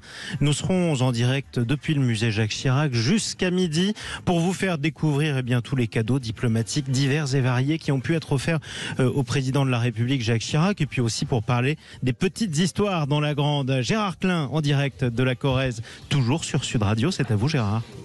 Merci Sud Radio à Saran, donc avec devant le musée Jacques Chirac avec Madame la conservatrice, je vous appelle, c'est bien. Oui, j'aime beaucoup, c'est sûr. J'aime bien Catherine. Oui. Ah ouais? Non, c'est bien. Très tatillonne sur ces... Oui, sur mon statut. Tatillonne sur quoi? Sur les titres? Je plaisante. Non, on parlait encore de Jacques Barrot. On va continuer parce qu'il y a des gens, il faut pas les oublier du tout. Donc Jacques Barrot, moi je arrive, je leur raconte. J'arrive en Auvergne, je fais l'instit et tout, donc le mec il est connu et tout, et donc je fais des photos avec tous les politiques du coin, Marlex, Alain, alors c'est le plus fort lui, Alain Marlex, donc le fils maintenant est député aussi, et Marlex il m'emmenait partout, il m'emmenait à des foires aux bestiaux, des trucs, et ma femme qui est plus intelligente que moi, elle me dit mais c'est super ton temps là, ces mecs là ils font des photos puis c'est tout, ils n'ont rien à foutre de toi, elle me dit. Et puis un jour c'est vrai que je rencontre donc Jacques Barrot, et alors là profil complètement rien à voir, une bonne personne, et voilà. Et puis c'est tout. Ça me fait plaisir qu'on ait la même émotion à l'intérieur quand on parle de lui. Voilà, c'est tout. Bon, après il y a le cow-boy, mais ça c'est autre chose. Hein. Et alors donc pour revenir au musée, dans les objets que je voudrais voler, il y a le petit couteau, d'accord. Mais on n'a pas été la voir. Il y a une CX. Ah oui, mais c'est plus difficile à voler déjà. Mais oui, la CX du président qu'il a donnée, il s'est fait à son tour donateur, il l'a donnée au département. La CX Prestige. Il l'utilisait quand il était maire de Paris, puis lors de l'élection, peut-être que certains d'entre vous s'en souviennent, quand il a failli faire tomber tous les journalistes qui l'entouraient à moto. La poursuite. Et il l'a gardée 1 ou 2 ans à l'Élysée. Il l'a un petit peu sécurisée, mais sans plus, parce qu'il refusait que les voitures soient blindées. Et après, elle est arrivée ici. Et c'est surtout sa plaque d'immatriculation qui associe les 2 départements de son cœur, le 19 et le 75. Ah oui, donc je suis allé voir ce matin, j'ai fait donc la visite, j'ai vu cette voiture. Moi j'ai une DS, on aime bien, on a eu des CX aussi, mais celle-là elle est top quand même. Mais vous devriez la faire rouler, Catherine. Moi je veux bien m'en occuper. Oui, monsieur Gérard, il n'y a pas de souci. Il faut qu'on vous montre aussi, dans les réserves, la Peugeot 205 rouge de Bernadette Chirac. Je l'ai pas vue. Qui a écumé toutes les routes de Corrèze. Parce que, bon, il y a l'histoire de Jacques Chirac qui est attaché à la Corrèze, mais il y a une histoire encore plus originale, intéressante. C'est la façon dont Bernadette Chaudron de Courcelles est devenue conseiller général de Corrèze, mais plus encore que n'importe quel homme politique ou femme politique de terrain. Première femme élue conseiller général de Corrèze, et c'est toute sa vie. Elle, c'est une mutation incroyable, plus corrézienne que tous les Corréziens. Ah oui, mais c'est bien une sincérité totale pour s'investir dans un département. Je comprends. Donc la voiture, elle est là-bas. Elle est là, mais elle est cachée. Elle est cachée. Mais alors, vous n'avez pas un service mécanique, un garage, quelque chose comme ça? Non, mais je vous attendais, il n'y a pas de souci. Non. Moi, j'ai une fille, Mélie, qui est médecin à Paris. Mélie, elle veut avoir un garage. Elle fait de la mécanique. Elle a 40 ans, elle a refait une DS entièrement. Et donc, elle a un chien, Rocco, que je garde régulièrement, qui pourrait être un ami. Oui, il est inoffensif, vraiment. Mais elle est aussi opérée. Alors mettons-les ensemble. Et il lui parlera de l'Auvergne. Il lui racontera les montagnes d'Auvergne. Non? Si. Bon alors, qu'est-ce que j'ai raté encore dans le musée ce matin en faisant ma petite visite rapide quand même? Vous avez vu quand même l'exposition que moi j'adore sur les portraits officiels des présidents de la République. J'allais avoir la même idée. On ne s'est pas trop arrêté sur les portraits officiels des 25 présidents, parce que nous en avons eu 25, de Louis-Napoléon Bonaparte à Emmanuel Macron. Donc cet instant, comme je le disais, où il passe de candidat élu à président, et ce petit passage, c'est parfois le portrait officiel. Et on se rend compte que de Louis-Napoléon Bonaparte jusqu'à Valéry Giscard d'Estaing, on prend plus en photo une fonction qu'un personnage. Et il y a un portrait rupture, c'est celui de Giscard d'Estaing. Il change tout. Il veut une photo gaie. C'est un buste, c'est plus en pied. Il y a le drapeau tricolore, le drapeau national derrière, et non plus parfois la bibliothèque ou un décor neutre. Il est en civil, il n'est plus en habit d'apparat comme Charles de Gaulle ou Georges Pompidou. Et donc là, c'est un format horizontal et non plus vertical. C'est vraiment le portrait rupture. Ça n'a jamais été adopté avant et ça ne sera jamais adopté après non plus. Mais c'est très intéressant de voir les anecdotes aussi sur ces portraits. Alors ce qui est intéressant aussi, c'est de voir qu'il y a, je présume, des hommes et des femmes de communication qui entourent les présidents de la République, vraisemblablement, non? Oui, tout à fait. Parce que là, on arrive à un changement en effet dans les photos, donc ça doit continuer. Il y a beaucoup de gens qui s'occupent de la communication quand on est à ce poste-là. Alors là, j'avoue, mes connaissances sur la chose. Non, mais je veux dire, pour un président de la République, est-ce qu'on peut faire confiance à la communication? C'est vachement compliqué. C'est une situation pas facile quand même, je trouve. Déjà la photo, le fait de changer. Je pense que là encore, vous allez peut-être me trouver un peu simpliste, mais je pense que oui, la communication, c'est un outil. Mais bon, ce n'est pas une fin en soi. Je pense que les hommes et les femmes ont des convictions, ont des réflexions, ont des positions, ont des volontés. Je pense que si le président Giscard d'Estaing s'inscrit en rupture, au bon sens du terme, c'est d'abord et avant tout parce que c'est ce que lui a voulu. Et personne forcément de l'extérieur qui lui a imposé. Moi, j'y crois pas trop. Ayant été dans la communication pendant quelques années, je pense que c'est très important. Évidemment, ça l'a toujours été, même si les techniques ont beaucoup évolué aujourd'hui, incontestablement, mais ça ne sont que des techniques, ce ne sont pas des problématiques de fond. Mais enfin, c'est le président Giscard d'Estaing qui a voulu ça, sans doute. Après, il faut l'exécuter. Bon, alors, dans l'exécution, la personne de communication a son importance, mais la volonté, c'est certainement la sienne. Et alors, ce qui reste d'un homme comme lui, dans les populations, chez les gens, c'est un vrai attachement, quoi. Là, on se promène ici en Corrèze et évidemment, on parle de Jacques Chirac, bien entendu. Et les gens, ils sont toujours attachés. Ce que je vois, je vois au niveau des visiteurs, c'est le phénomène de la sympathie qui ressort. C'est-à-dire qu'il y ait la génération, comme on dit, de Jacques Chirac, ou celle qui arrive, il y a un phénomène de sympathie envers ce monsieur et ce président, qui est très très marqué par les visiteurs, qui ont un affect par rapport à la personne, au personnage et au musée. Ça, depuis que je suis arrivée en poste en 2019, c'est le lien qui ressort avant tout, la sympathie. Voilà. Mais c'est ce que j'ai ressenti. Oui, mais ça c'est important parce que c'est la dimension d'incarnation. Mais en réalité, et à la fois à travers la question de la communication et à travers l'image de Jacques Chirac ici, ce qu'on voit, c'est qu'en réalité, ce qui crée le lien, c'est aussi les actes.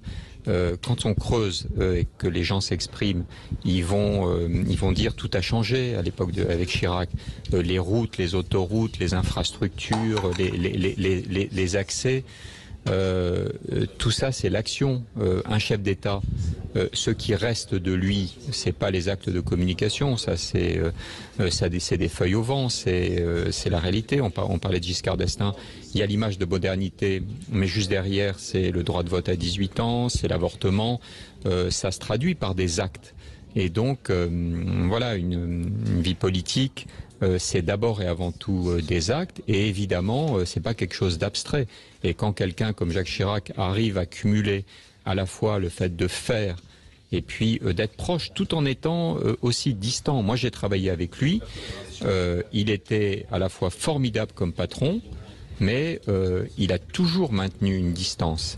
Et ça, c'est très, très, très important. Il n'y a rien de pire que la fausse proximité. La vraie proximité, c'est de se rendre compte quand quelqu'un ne va pas bien un jour donné, mais de maintenir une distance. Ça, c'est la vraie vie. Je vous remercie. On va se quitter peut-être maintenant. Hein. Je crois qu'il est l'heure. Il est pratiquement là. C'est nous qui vous remercions. Non. En tout cas, moi qui vous remercie. C'était une expérience formidable. Oh, c'est artisanal. J'avais pas eu la chance de vous rencontrer. Je vous connaissais évidemment très bien. Mais ça m'a fait très plaisir de partager ce moment avec vous. Et surtout bravo. Parce que c'est des moments de radio qui, à mon avis, sont très en phase avec l'époque dans laquelle on vit et qui font du bien. Merci. Pour nos générations, Gérard Klein, c'est pas rien. C'est pas rien du tout. C'est gentil. C'est les belles années de la télé. Oui, tout ça est sincère et c'est arrivé par hasard. Merci infiniment. Oui, alors moi je vous remercie beaucoup. Catherine. Pour les guerres déclenchées ce matin. Donc la Chine, l'Arabie Saoudite et le Qatar. Oui. Donc s'ils m'appellent, je les renvoie vers vous. Je vais vous laisser mon numéro, il n'y a aucun problème. Aucun problème. Donc merci de votre passage et j'espère à bientôt, Monsieur Klein. À très bientôt, Catherine. À très bientôt. Merci.